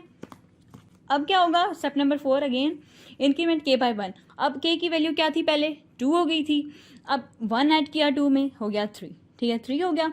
अब again step number 5 check if the value of K is less than और इक्वल टू ई, ठीक है. के की वैल्यू क्या थी 3 इज लेस देन 5 और इक्वल टू 5, इक्वल नहीं है बट लेस तो है.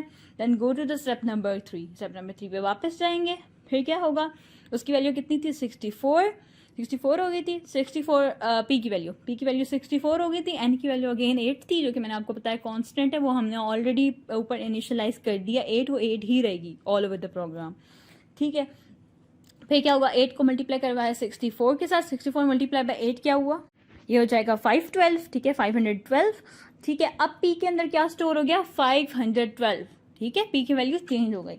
अब आ जाएंगे स्टेप नंबर 4 पे, इंक्रीमेंट के 1, ठीक है. 1 के साथ फिर इंक्रीमेंट करवाया के का, तो के की वैल्यू पहले क्या हो गई थी 3 में 1 अगेन ऐड करवाया तो क्या हो गया 4, ठीक है. अब अगेन चेक करेंगे स्टेप नंबर 5 में, check if K is less than equal to E, ठीक है. के क्या था 4 इज लेस देन या equal to 5, yes it is not equal but less than 5. तो क्या होगा, go to the step number 3. Step number 3 पे अगेन जाएंगे, प्रोडक्ट लेंगे. प्रोडक्ट क्या था हमारे पास 512 हो गया पी मल्टीप्लाई बाय एन क्या था कांस्टेंट 8, ठीक है. कांस्टेंट था ना 8 था, तो 8 मल्टीप्लाई बाय 512 कितना हो गया, ये हो जाएगा आपके पास 4096, ठीक है. अब पी के अंदर क्या स्टोर हो गया 4096 स्टोर हो गया, ठीक है. अब जाएंगे स्टेप नंबर 4 पे, इंक्रीमेंट के बाय 1, ठीक है. अब के की वैल्यू क्या हो गई थी 4 में फिर अगेन इंक्रीमेंट करवाया 1 का हो गया 5, ठीक है. स्टेप नंबर 5 पे आ जाएंगे, अगेन चेक करेंगे 5 हो गया था, 5 इज लेस देन या equal to 5, yes it is not less than but equal to 5. तो क्या हो जाएगा अगेन वो स्टेप नंबर 3 में चला जाएगा. स्टेप नंबर 3 की वैल्यू क्या थी 496, ठीक है. पी की वैल्यू थी 4096 को हम मल्टीप्लाई करवाएंगे एन के साथ. एन क्या था कांस्टेंट 8, ठीक है. 8 multiply by 4096 it will B 32,768 which is your required answer, ठीक है. लेकिन अभी हम इसको फर्दर करते हैं, ठीक है. तो जगह इंक्रीमेंट अगेन स्टेप नंबर 4 पे है, ठीक है. इंक्रीमेंट के बाय 1, ठीक है. के में इंक्रीमेंट करवाया 1 का, तो अब क्या हो गया, ये वैल्यू 5 थी ना, के 5 था, 5 + 1 क्या हो गया 6, ठीक है 6 हो गया. अब चेक करेंगे 6 इज लेस देन 5 और equal to 5, no it is not less neither equal, ठीक है. देन क्या होगा अदरवाइज, अब क्योंकि वो फॉल्स हो गई कंडीशन, ना वो लेस है ना वो इक्वल है, तो go to the step number next step हम देखेंगे. नेक्स्ट क्या है, स्टेप नंबर 6 आउटपुट पी, तो हम इधर लिख देंगे गो टू स्टेप नंबर 6, ठीक है. 6 में अब वो 6 में जाएगा तो जो भी वैल्यू हमारे पास पी की आई, क्योंकि आउटपुट पी कर रहे हैं ना, पी की वैल्यू हमारे पास क्या थी 32,768, जो कि हमारा 8⁵ का आंसर है, ठीक है. आप कैलकुलेटर से चेक भी कर सकते हैं 8⁵ या फिर 8 × 8 करेंगे तो आपके पास आंसर आ जाएगा 32,768, ठीक है. आउटपुट आ जाएगी और स्टेप 7 पे स्टॉप, ठीक है. यहाँ तक क्लियर हुआ. ये इस तरह से प्रोग्राम था, थोड़ा सा है ट्रिकी सा बट हो जाएगा, ठीक है. आप एक दो बार इसको प्रैक्टिस करेंगे तो ये हो जाएगा. इट्स इजी, ठीक है. बहुत इजी प्रोग्राम है. आप इसको डिफरेंट वे से ट्राई कर सकते हैं। यानी अभी यहाँ पे इन्होंने 8 लिया था नंबर, आप कोई और छोटा नंबर लो ताकि आपको क्लियर हो। फॉर एग्जांपल यहाँ पे आप n ले लेते हो 2, एक्सपोनेंट ले लेते हो 4, ठीक है, 2⁴, ठीक है। उसको फिर चेक करो, सेम प्रोग्राम होगा, ठीक है। उसको जब चेक करोगे आपके पास आंसर आ जाएगा, ठीक है। तो ये था हमारा एल्गोरिथम, ठीक है। और यहाँ पे जो हमने k की वैल्यू ली, ये क्यों ली? ताकि ये लूप चलाने के लिए, ताकि वो बार बार ऊपर जाए और 8 में मल्टीप्लाई करवाए अपना वैल्यू 8, फिर 8 में मल्टीप्लाई करवाए 8 में मल्टीप्लाई करवाए 8। क्लियर हो गया? ओके, अब चलते हैं नेक्स्ट प्रॉब्लम की तरफ। ओके, प्रॉब्लम नंबर 8 है print odd numbers from 1 to 100, ठीक है। हमें ओड नंबर्स प्रिंट करवाने हैं, ओनली ओड, इवन नहीं होने चाहिए। 1 to 100, 1 to 100, 100 खुद एक इवन नंबर है, दैट्स मीन कि 1 to 99 जाएंगे। क्लियर? ठीक है, 1 to 99 हमने ओड नंबर्स प्रिंट करवाने हैं। Okay, planning the solution. अब इसमें हमने क्या लेना है users? This problem has no input, ठीक है। हमें इसमें कुछ लेना नहीं है क्योंकि हमें सिर्फ प्रिंट करवाने हैं, 1 to 99 प्रिंट करवाने हैं हमें नंबर्स, ठीक है। तो इसमें कोई इनपुट नहीं है, तो आपने सिंपल इनपुट लिखना है और आपने आगे क्या डाल देना, colon this problem has no input, ठीक है। इसका कोई इनपुट नहीं है। रिक्वायर्ड आउटपुट हमारे पास क्या आएगी? Printing odd numbers from 1 to 100, 1 to 100 जो भी नंबर्स हैं वो प्रिंट होकर आ जाएंगे, ये हमारे पास रिक्वायर्ड आउटपुट है। फिर इसके बाद आ जाता है प्रोसेसिंग। प्रोसेसिंग में आप क्या लिखोगे? Initialise a variable to 1 and keep printing it with an increment of 2 till 99, ठीक है। इसको समझें। आपने प्रोसेसिंग का पार्ट लिखते वक्त ना थोड़ा सा अपने माइंड में लिखना है। आप रफली ना एक साइड पे कॉलम बना लें रफ, ठीक है। उस पर थोड़ा सा आप समझें। इसमें हम क्या कर सकते हैं कि हमारे पास सिर्फ ओड नंबर प्रिंट हो, इवन स्किप हो जाए, ठीक है। उसके लिए हम क्या करेंगे? फॉर एग्जाम्पल 1 नंबर है, ठीक है। इसके बाद हमारे पास ओड नंबर क्या है? 3 है, ठीक है। तो 3 कैसे आएगा? 1 में अगर 2 को हम ऐड करेंगे तो 3 आएगा ना। 1 + 2 3, 3 + 2 5, 5 + 2 7। तो ये सारे क्या हैं? ये ओड नंबर प्रिंट होंगे। दैट्स मीन कि हमारी प्रोसेसिंग में क्या हुआ कि हम एक वेरिएबल को इनिशियलाइज करेंगे 1 के इक्वल, ठीक है, और उसको प्रिंट करते रहेंगे विद एन इंक्रीमेंट ऑफ 2। यानी फॉर एग्जाम्पल 1 लिया, उसको प्रिंट किया, 1 में 2 ऐड किया, उसको उसकी जो वैल्यू आई 3 उसको प्रिंट किया, ठीक है।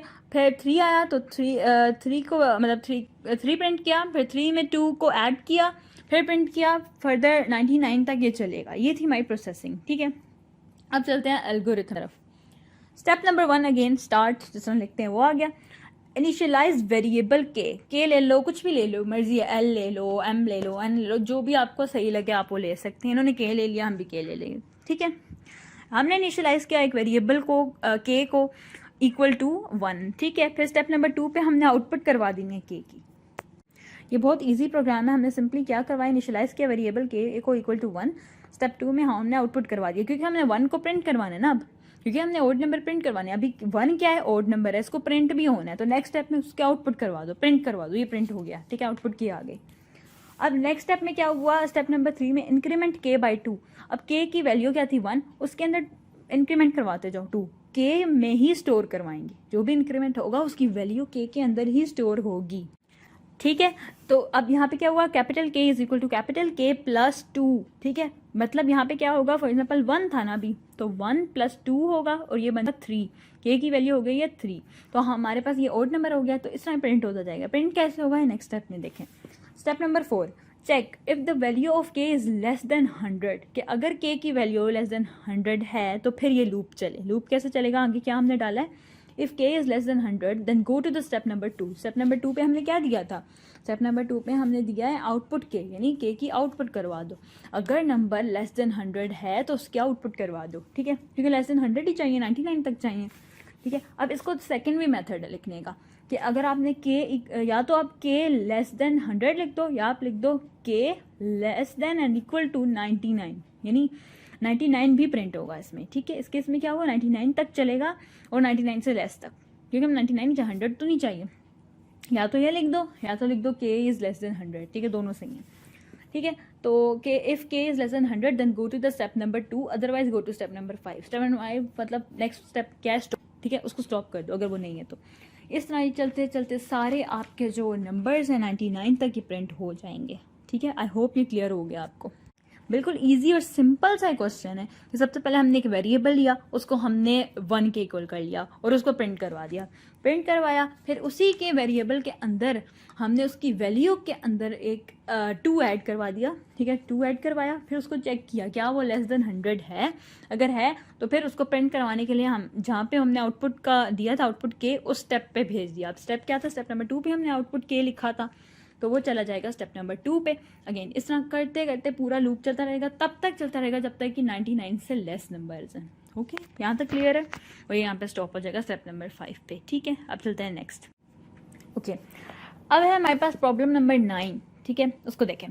Print the following sequence of numbers in descending order. ठीक है, एक सीक्वेंस दी हुई है 27 से लेके -6 तक की आपको सीक्वेंस गिवन है, इसको आपने प्रिंट करवाना है बट इन डिसेंडिंग ऑर्डर, jैसे गिवन है मतलब वैसे ही प्रिंट करवाना है डिसेंडिंग ऑर्डर में। पहले 27, फिर 24, 21, 18, 15, 12 एंड सो ऑन टू -6। ठीक है, सबसे पहले आप चेक करोगे इसमें करने के लिए ना, सबसे पहले आप चेक करोगे इनमें गैप कितने हैं।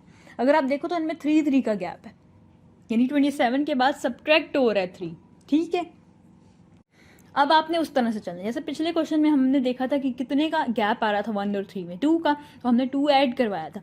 अब क्योंकि डिसेंडिंग ऑर्डर में चल रहा है और हमने देखना है गैप कितने का, 3 का, तो हमने लेस करना है 27 less than 24, 27 -3, then the answer will be 24।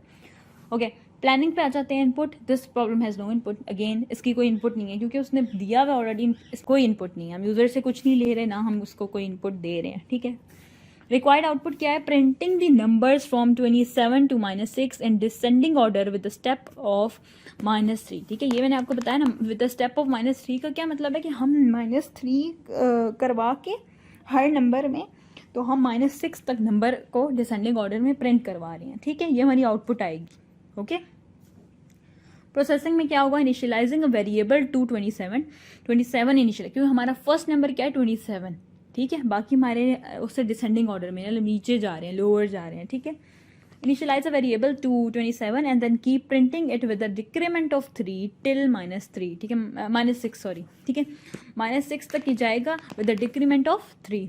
अब चलते हैं एल्गोरिथम पे। स्टेप नंबर 1 है हमारा start, initialise variable k to 27, जो ऊपर हमने बताया, जैसे हमने पिछले क्वेश्चन में 1 के इक्वल किया। पहला वैल्यू जो थी हमारी वेरिएबल की वो थी पिछले क्वेश्चन में। ठीक है, और इस क्वेश्चन में क्या है, इस क्वेश्चन में पहली वैल्यू हमारी 27 है, इसलिए हमने 27 से स्टार्ट किया, k = 27, उसको प्रिंट करवा दो।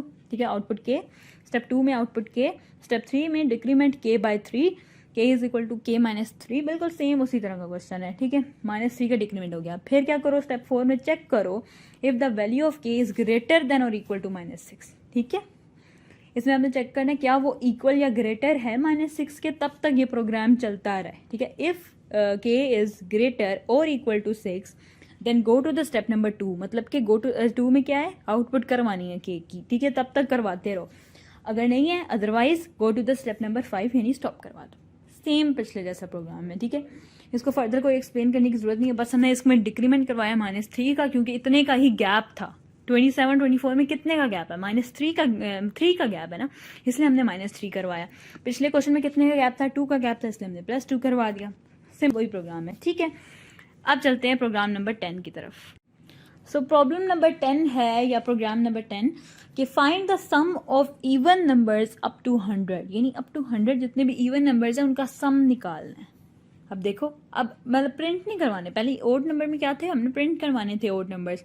अब इसमें क्या, हमने सारे इवन नंबर्स का सम लेके प्रिंट करवाना है। अब वो देखते हैं कैसे करवाएंगे। यानी अब देखो उन्होंने दिया हुआ भी है, SUM sum is equal to 2 + 4 + 6 + 8 + so on to 100, up to 100 हमने जाना है।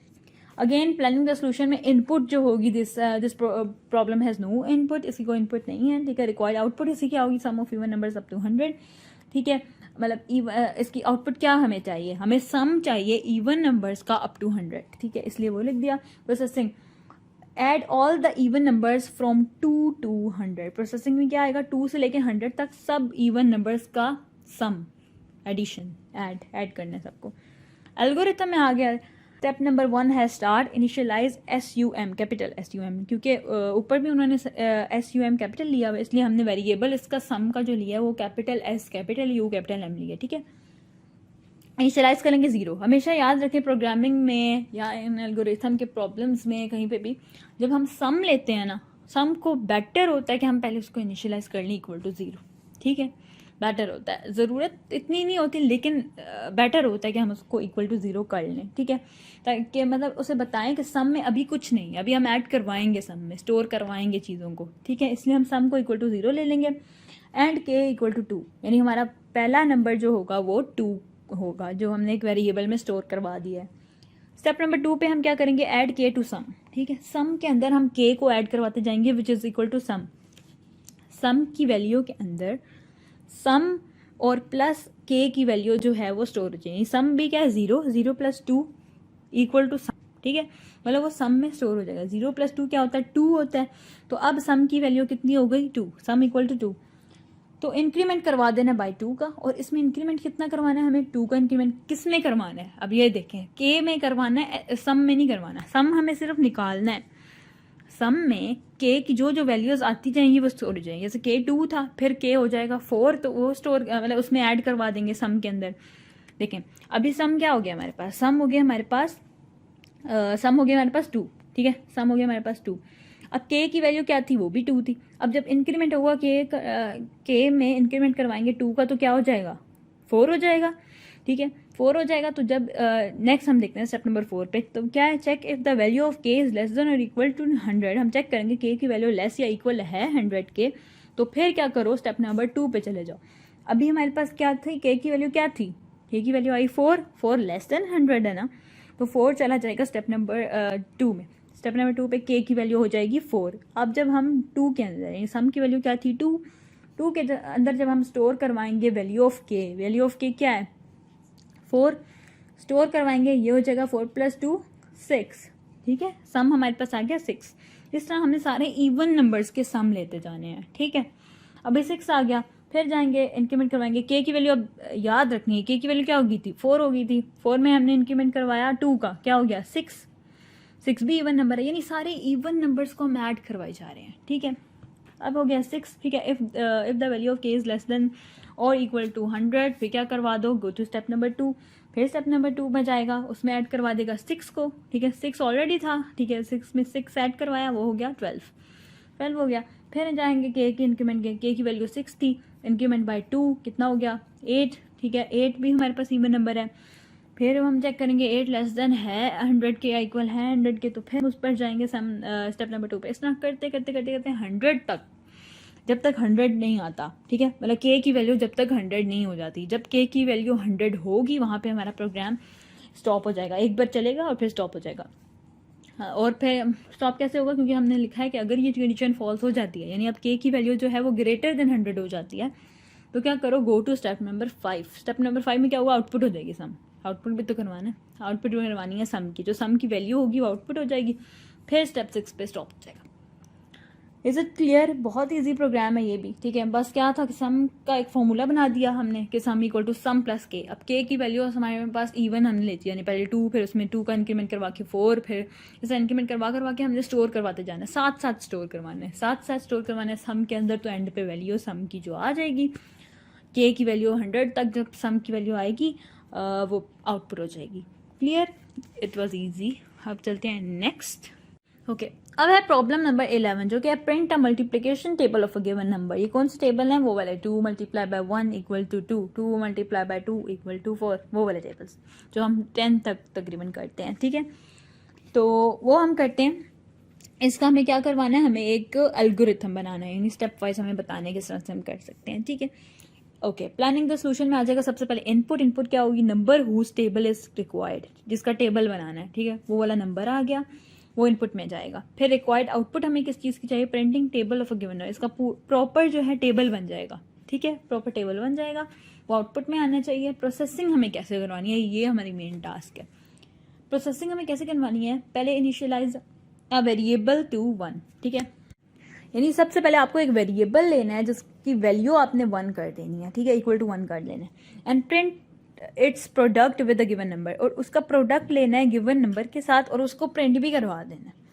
फिर 2 मैं यहाँ पे लेती हूँ, तो 2 × 1 करवाना है मुझे, ठीक है, वो कह रहा है 2 × 1, फिर नंबर मेरे पास 2 है और 1 हमारे पास एक वेरिएबल है, ठीक है। अब नंबर को मल्टीप्लाई करवाना है मैंने उस वेरिएबल के साथ, यानी 2 मल्टीप्लाई बाय 1 करवाना है, उसको प्रिंट भी करवाना है उन दोनों का प्रोडक्ट, ठीक है। प्रिंट करना है 2 मल्टीप्लाई बाय 1 2, तो वो प्रोडक्ट प्रिंट होना चाहिए।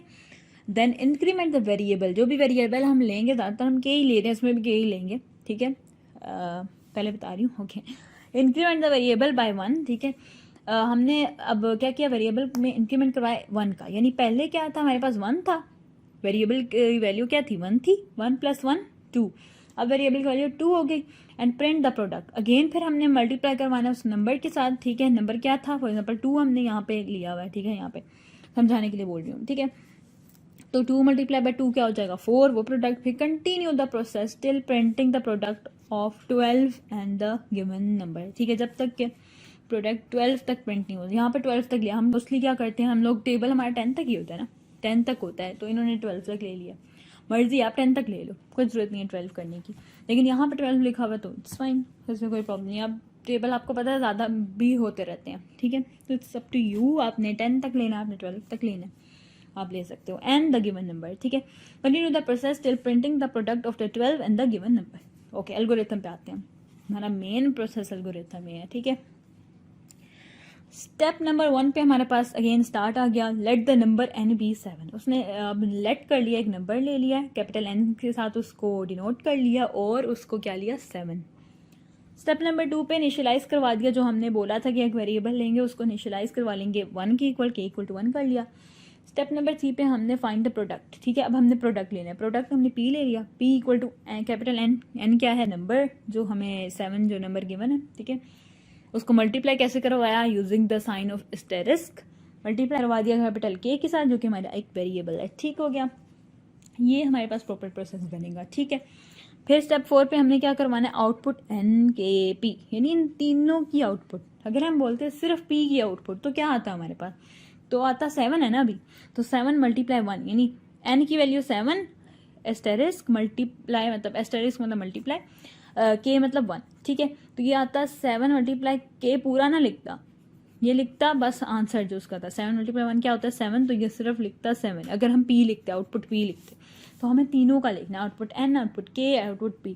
फिर हमारे पास प्रॉपर टेबल वाली फॉर्म बनेगी, यानी जैसे हमारा होता है ना 7 × 1 = 7, उस तरह बनेगा, ठीक है। यहाँ पे बस थोड़ी सी इनकी अरेंजमेंट चेंज कर दी है, वो इस तरह से कि पहले 7 लिखा जाएगा, 7 = K क्या, N क्या है 7 स्टार और K की वैल्यू 1, इस तरह से लिखा जाएगा, ठीक है। ये कर दिया, लेकिन चीज़ वही है, ठीक है। स्टेप नंबर 5 पे हमने K का इंक्रीमेंट करवा दिया, इंक्रीमेंट K by 1, ठीक है। K = K + 1, K के अंदर ही स्टोर, K का इंक्रीमेंट करवाया, उसी के अंदर स्टोर करवा दिया। फिर स्टेप 6 पे check the value of K, if K = ≤ 12, then go to the step number 3, ठीक है। यहाँ पे मैंने आपको बताया कि A की वैल्यू <= 10 भी ले सकते हैं, क्योंकि हमारे मोस्टली टेबल हम लोगों ने जो पढ़े हैं बचपन से वो क्या पढ़े हैं, 10 तक पढ़े हैं, ये तो आप उधर तक ले लो, ज़रूरी नहीं है 12 तक, क्यों ऊपर उन्होंने कुछ नहीं ऐसा लिखा कि 12 तक लेने हैं 10 तक लेने हैं। It's up to you, it's up to the programmer कि वो अपना प्रोग्राम किस तरह से बना रहा है, ठीक है, ठीक है। और फिर उसके बाद अब क्या होगा कि अगर वो 12 से लेस है या इक्वल है तो क्या हो, go to the step number 3, वो स्टेप नंबर 3 पे चला जाएगा। यानी अभी K की वैल्यू क्या थी, K की वैल्यू थी हमारे पास पहले 1, और यहाँ पे स्टेप नंबर 5 पे 1 + 1 कितना हो गया था 2, K की वैल्यू 2 लेस है, तो क्या होगा वो स्टेप नंबर 3 पे जाएगा, ठीक है। वहाँ पे प्रोडक्ट प्रिंट देगा, प्रोडक्ट का वैल्यू देगा ना, पहले तो N की वैल्यू 7 थी, K की वैल्यू चेंज हो गई थी, क्या हो गई थी 2, तो 7 × 2, अब आउटपुट करवा देंगे इस तरह से 7 × 2, और P की भी वैल्यू प्रिंट हो जाएगी इस तरह से कि 7 पहले देखें, मतलब N क्या हो गया था हमारे पास, N तो हमारे पास 7 है जो कि कांस्टेंट है, ठीक है, मल्टीप्लाई एज इट इज़, ठीक है। और 1 की जगह अब K क्या हो गया 2, और equal to as it is, और 7 × 2 = 14, तो ये प्रिंट हो जाएगा, P की जगह हो जाएगा 14। सिमिलरली फिर इस तरह से चलते चलते चलता जाएगा टिल टू दी 12, जहाँ तक आपने दिया है। अगर 10 तक दिया तो 10 तक चलेगा, 12 तक दिया तो 12 तक चलेगा। Then go to the step number 3, ये हो गया। अब अगर ये कंडीशन फॉल्स हो जाती है, यानी ये 12 से बड़ा हो जाता है, 13 आ जाता है, K की वैल्यू 13 हो जाती है, तो क्या होगा, go to the step number 7, यानी प्रोग्राम को स्टॉप कर दो। डन, क्लियर, ये भी प्रोग्राम ईजी था। ओके, अब चलते हैं नेक्स्ट। ओके, नेक्स्ट हमारे पास है प्रॉब्लम नंबर 12, जो कि convert the temperature from Fahrenheit to Celsius. अच्छा, अब इसका क्या, इसका प्रॉपर फॉर्मूला है जो कि अक्सर हमें याद नहीं रहता, ठीक है। याद कर लो तो बेटर है, लेकिन आजकल क्या होता है कि मतलब कि पेपर जब आपके बनता है, क्योंकि SLO बेस्ड है, तो इसमें आपको इस चीज़ का फॉर्मूला दे दिया जाता है, प्लस माइनस वगैरह के नहीं दिए जाएंगे ना, एवरेज का, वो सब आपको लर्न करना है। जैसे एक्सेलरेशन हो गया, वो भी हो सकता है आपको दें, हो सकता है आपको ना दें, लेकिन अभी जो पेपर्स वगैरह हो रहे हैं उनमें ऑलमोस्ट इस तरह क्वेश्चन आए हुए हैं, convert temperature from Fahrenheit to Celsius, Celsius to Fahrenheit, लेकिन उसके साथ ब्रैकेट में इन्होंने फार्मूला भी दिए हुए हैं, ठीक है। तो बेटर है लर्न कर लें आप लोग, फार्मूला दें ना दें, बेटर है लर्न कर लें। अगर लर्न होते हैं तो वेल एंड गुड, नहीं भी होते तो चांसेस हैं कि आपको फार्मूला प्रोवाइड किया जाए, क्योंकि ये कंप्यूटर है, कोई आपकी मैथ्स नहीं है कि आपको फार्मूला लर्न करने हैं। फिजिक्स में भी आजकल फार्मूला प्रोवाइड किए जाते हैं और कंप्यूटर भी, ठीक है। अब चलते हैं नेक्स्ट, कन्वर्ट करना है, कैसे करना है, प्लानिंग द सोल्यूशन, ठीक है। इनपुट किस चीज़ की लेनी है, टेम्परेचर की इन फ़ारेनहाइट, यानी पहले हमने एक टेम्परेचर हमें चाहिए जो कि फ़ारेनहाइट में हो, ठीक है, सेल्सियस में ना हो, फ़ारेनहाइट में हो, जिसको हमने कन्वर्ट करना है, ठीक है। इनपुट किसके लिए, हमने temperature in Fahrenheit. Required output क्या आ जाएगी, टेम्परेचर इन सेल्सियस, यही करना है ना, आउटपुट हमें क्या निकालनी है, टेम्परेचर निकालना है सेल्सियस में। प्रोसेसिंग में आ जाएगा compute the temperature in Celsius from Fahrenheit using conversion formula. तो यहाँ पे बस इतना लिख दिया कि यूजिंग फार्मूला आपने जो है टेम्परेचर को सेल्सियस में कन्वर्ट करना है फ्रॉम फ़ारेनहाइट, आपने भी बस इस तरह लिख देना है। ओके, एल्गोरिथम मेन हमारा जो काम है। स्टेप नंबर 1 पे अगेन स्टार्ट आ गया, let the temperature in Fahrenheit, F से उसने नोट कर लिया, आप फह ले लो, फ़ारेन ले लो, फ़ारेनहाइट पूरा ले लो, जैसे मतलब वेरिएबल आपको बनाना है आप बना सकते हो। इन्होंने कैपिटल F वेरिएबल बना दिया, जो कि उन्होंने कर दिया 100। इट्स अप टू यू, आपने जितना भी लेना है, फ़ारेनहाइट जितना भी रखना है, 100 रखना है, 120 रखना है, जितना 2 रखना है, 1 रखना है, जो भी रखना है रख सकते हो, ठीक है। तो टेम्परेचर ले लिया फ़ारेनहाइट में, F इक्वल टू 100। स्टेप 2 में हमने किया calculate the temperature in Celsius, उसका फॉर्मूला ये है, C इक्वल टू 5/9, ब्रैकेट में हम करेंगे मल्टीप्लाई F माइनस 32, ठीक है, F माइनस 32 कर देंगे। अब यहाँ पे एक और भी चीज़ है कि अगर फॉर एग्जांपल आपको ये नहीं समझ आ रही कि 5/2 नहीं याद, 5/9 नहीं याद रह रहा, तो बेटर है कि आप क्या करो, 5/9 को कैलकुलेटर पे आप जब कन्वर्ट करोगे तो आपके पास जो वैल्यू आती है वो मेरे ख्याल से 1.8 समथिंग आती है। तो 1.8 मल्टीप्लाई कर लो, ठीक है। मल्टीप्लाई आपने किस तरह करना है, हुई ब्रैकेट में, ठीक है। आप एस्टेरिक्स लगा भी सकते हो, बेटर वे एस्टेरिक्स लगाओ, ठीक है। ठीक है, आपने क्या करना है, 1.8 एस्टेरिक्स, फिर भी ब्रैकेट लगानी है, और कैपिटल F माइनस 32, F किसका, फ़ारेनहाइट, ठीक है। फ़ारेनहाइट की वैल्यू यहाँ आ जाएगी -32 को मल्टीप्लाई किसके साथ करवा देंगे, 5/9 या फिर 1.8 के साथ, ठीक है। और equal to C, capital C क्या है, सेल्सियस। तो हमने स्टेप 3 में क्या करवाना है, आउटपुट C और 4 पे स्टॉप करना है। सिर्फ काम इसमें इतना था कि हमने बस फॉर्मूला देना था, ठीक है, बाकी सेम वही है, ठीक है। छोटा सा प्रोग्राम था, I hope it's clear. Simple, आपने क्या करना है, पहले फ़ारेनहाइट दी, ठीक है, आपने जितनी भी वैल्यू देनी है वो दी और उसको फार्मूला में पुट करके और उसकी आउटपुट करवा ली, सिंपल, ओके। अब चलते हैं प्रॉब्लम नंबर 13 की तरफ। प्रॉब्लम नंबर 13 आपकी एल्गोरिथम की last problem, find the factorial of a given number, यानी आपको एक नंबर गिवन है, उसका फैक्टोरियल निकालना है। अब फैक्टोरियल होता है क्या, what is factorial, it is the product of integer and all the integers below it, ठीक है। क्या मतलब है इसका, इसका मतलब है कि फॉर एग्जाम्पल आपको कोई भी नंबर दिया हुआ है, जैसे कि आपको 3 नंबर दिया हुआ है, ओनली 3, तो फैक्टोरियल क्या होता है, यानी उससे नीचे के जितने भी आपके पास नंबर्स हैं ना, उन सब का मल्टीप्लिकेशन, यानी 1 × 2 × 3, ठीक है, वो नंबर भी उसमें इंक्लूडेड होगा, और उनके नीचे जितने भी और नंबर हैं वो सारे। 4 है तो क्या होगा, 1 × 2 × 3 × 4, जो वैल्यू आएगी वो होगी आपका फैक्टोरियल, ठीक है। अब इसमें क्या होगा, हम चलते हैं प्लानिंग द सोल्यूशन। सबसे पहले क्या आ जाएगा, इनपुट गिवन नंबर, ठीक है। आपने क्या इनपुट करवानी है, गिवन नंबर, पहले मतलब एक गिवन नंबर आपका इनपुट आएगा ना फैक्टोरियल में, ठीक है। रिक्वायर्ड आउटपुट क्या है, factorial of a given number, हमें आउटपुट क्या लेनी है, फैक्टोरियल निकाल गिवन नंबर का। Processing, find the product of all the numbers from 1 to the given number, ठीक है। ऐसा ही है ना, हमेशा 1 से स्टार्ट होते हैं नंबर, यानी बिलो कितना जाता है, 1, 2 है तो 1 से ही स्टार्ट होगा, 3 है तो 1 से ही स्टार्ट होगा, 1 2 3 इन तीनों का प्रोडक्ट, 4 है तो 1 × 2 × 3 × 1, यानी 1 से ही स्टार्ट होगा। इसलिए उसने क्या लिखा, फाइंड द प्रोडक्ट, प्रोसेसिंग में ना, find the product of all the numbers from 1 to the given number. यहाँ तक क्लियर हुआ, ठीक है। अब चलते हैं एल्गोरिथम पे। स्टेप 1 हमारा क्या है, स्टार्ट, ठीक है। Let the number n be 5, n हमने ले लिया 5 तक, यानी 1 × 2 × 3 × 5, ये सारा हमने प्रोडक्ट लेके उसको बताना है, वो होगा हमारा फैक्टोरियल। ठीक है, नंबर ले लिया।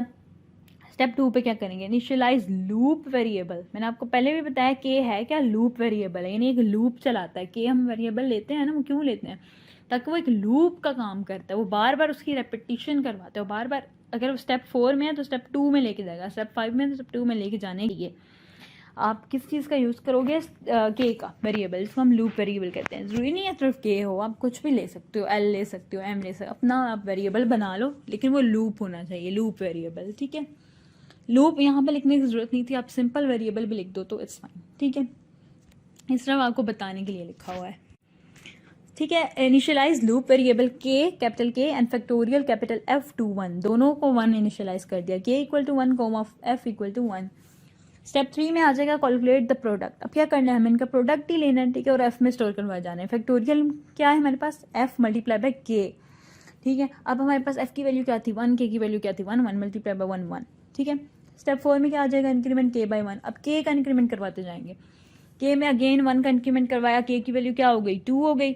Check the value of k, if k is less than और equal to n then go to. अब n क्यों, क्योंकि हमें n तक जाना है ना, हमें कहाँ तक जाना है, n तक, हमें क्या बोला है कि 5 तक जाना है, हमें क्या करवाना है 1 × 2 × 3 × 4 × 5, 1 से लेके 5 तक सारे नंबर्स का हमें मल्टीप्लिकेशन चाहिए, हमें प्रोडक्ट चाहिए। हम क्या करेंगे, if k is less than equal to n है, तब क्या करो, वो चला जाए स्टेप नंबर 3 पे। अब क्या है, k की वैल्यू 2 है, 2 इज़ लेस देन 5 या इक्वल टू 5, इक्वल नहीं है लेस है, तो क्या होगा स्टेप नंबर 3 पे चला जाएगा। f is equal to f × k, k की वैल्यू क्या थी 2, 2 × f की वैल्यू कांस्टेंट है 1, f की वैल्यू कांस्टेंट नहीं है, f की वैल्यू हो गई थी 1 हो गई थी, 1 × 1 हमने किया था तो 1 हो गया था, f की वैल्यू हो गई 1, k की वैल्यू क्या थी, अभी k की वैल्यू 2 गई, 2 × 1 क्या हो गया 2, तो फैक्टोरियल इज 2, तो क्या होगा इंक्रीमेंट k / 1, फिर स्टेप 4 में फिर हम इंक्रीमेंट करवाएंगे 1 के साथ, फिर क्या हो जाएगा, अब वैल्यू क्या हो जाएगी, पहले क्या थी 2 हो गई थी, 2 + 1 हो गया 3।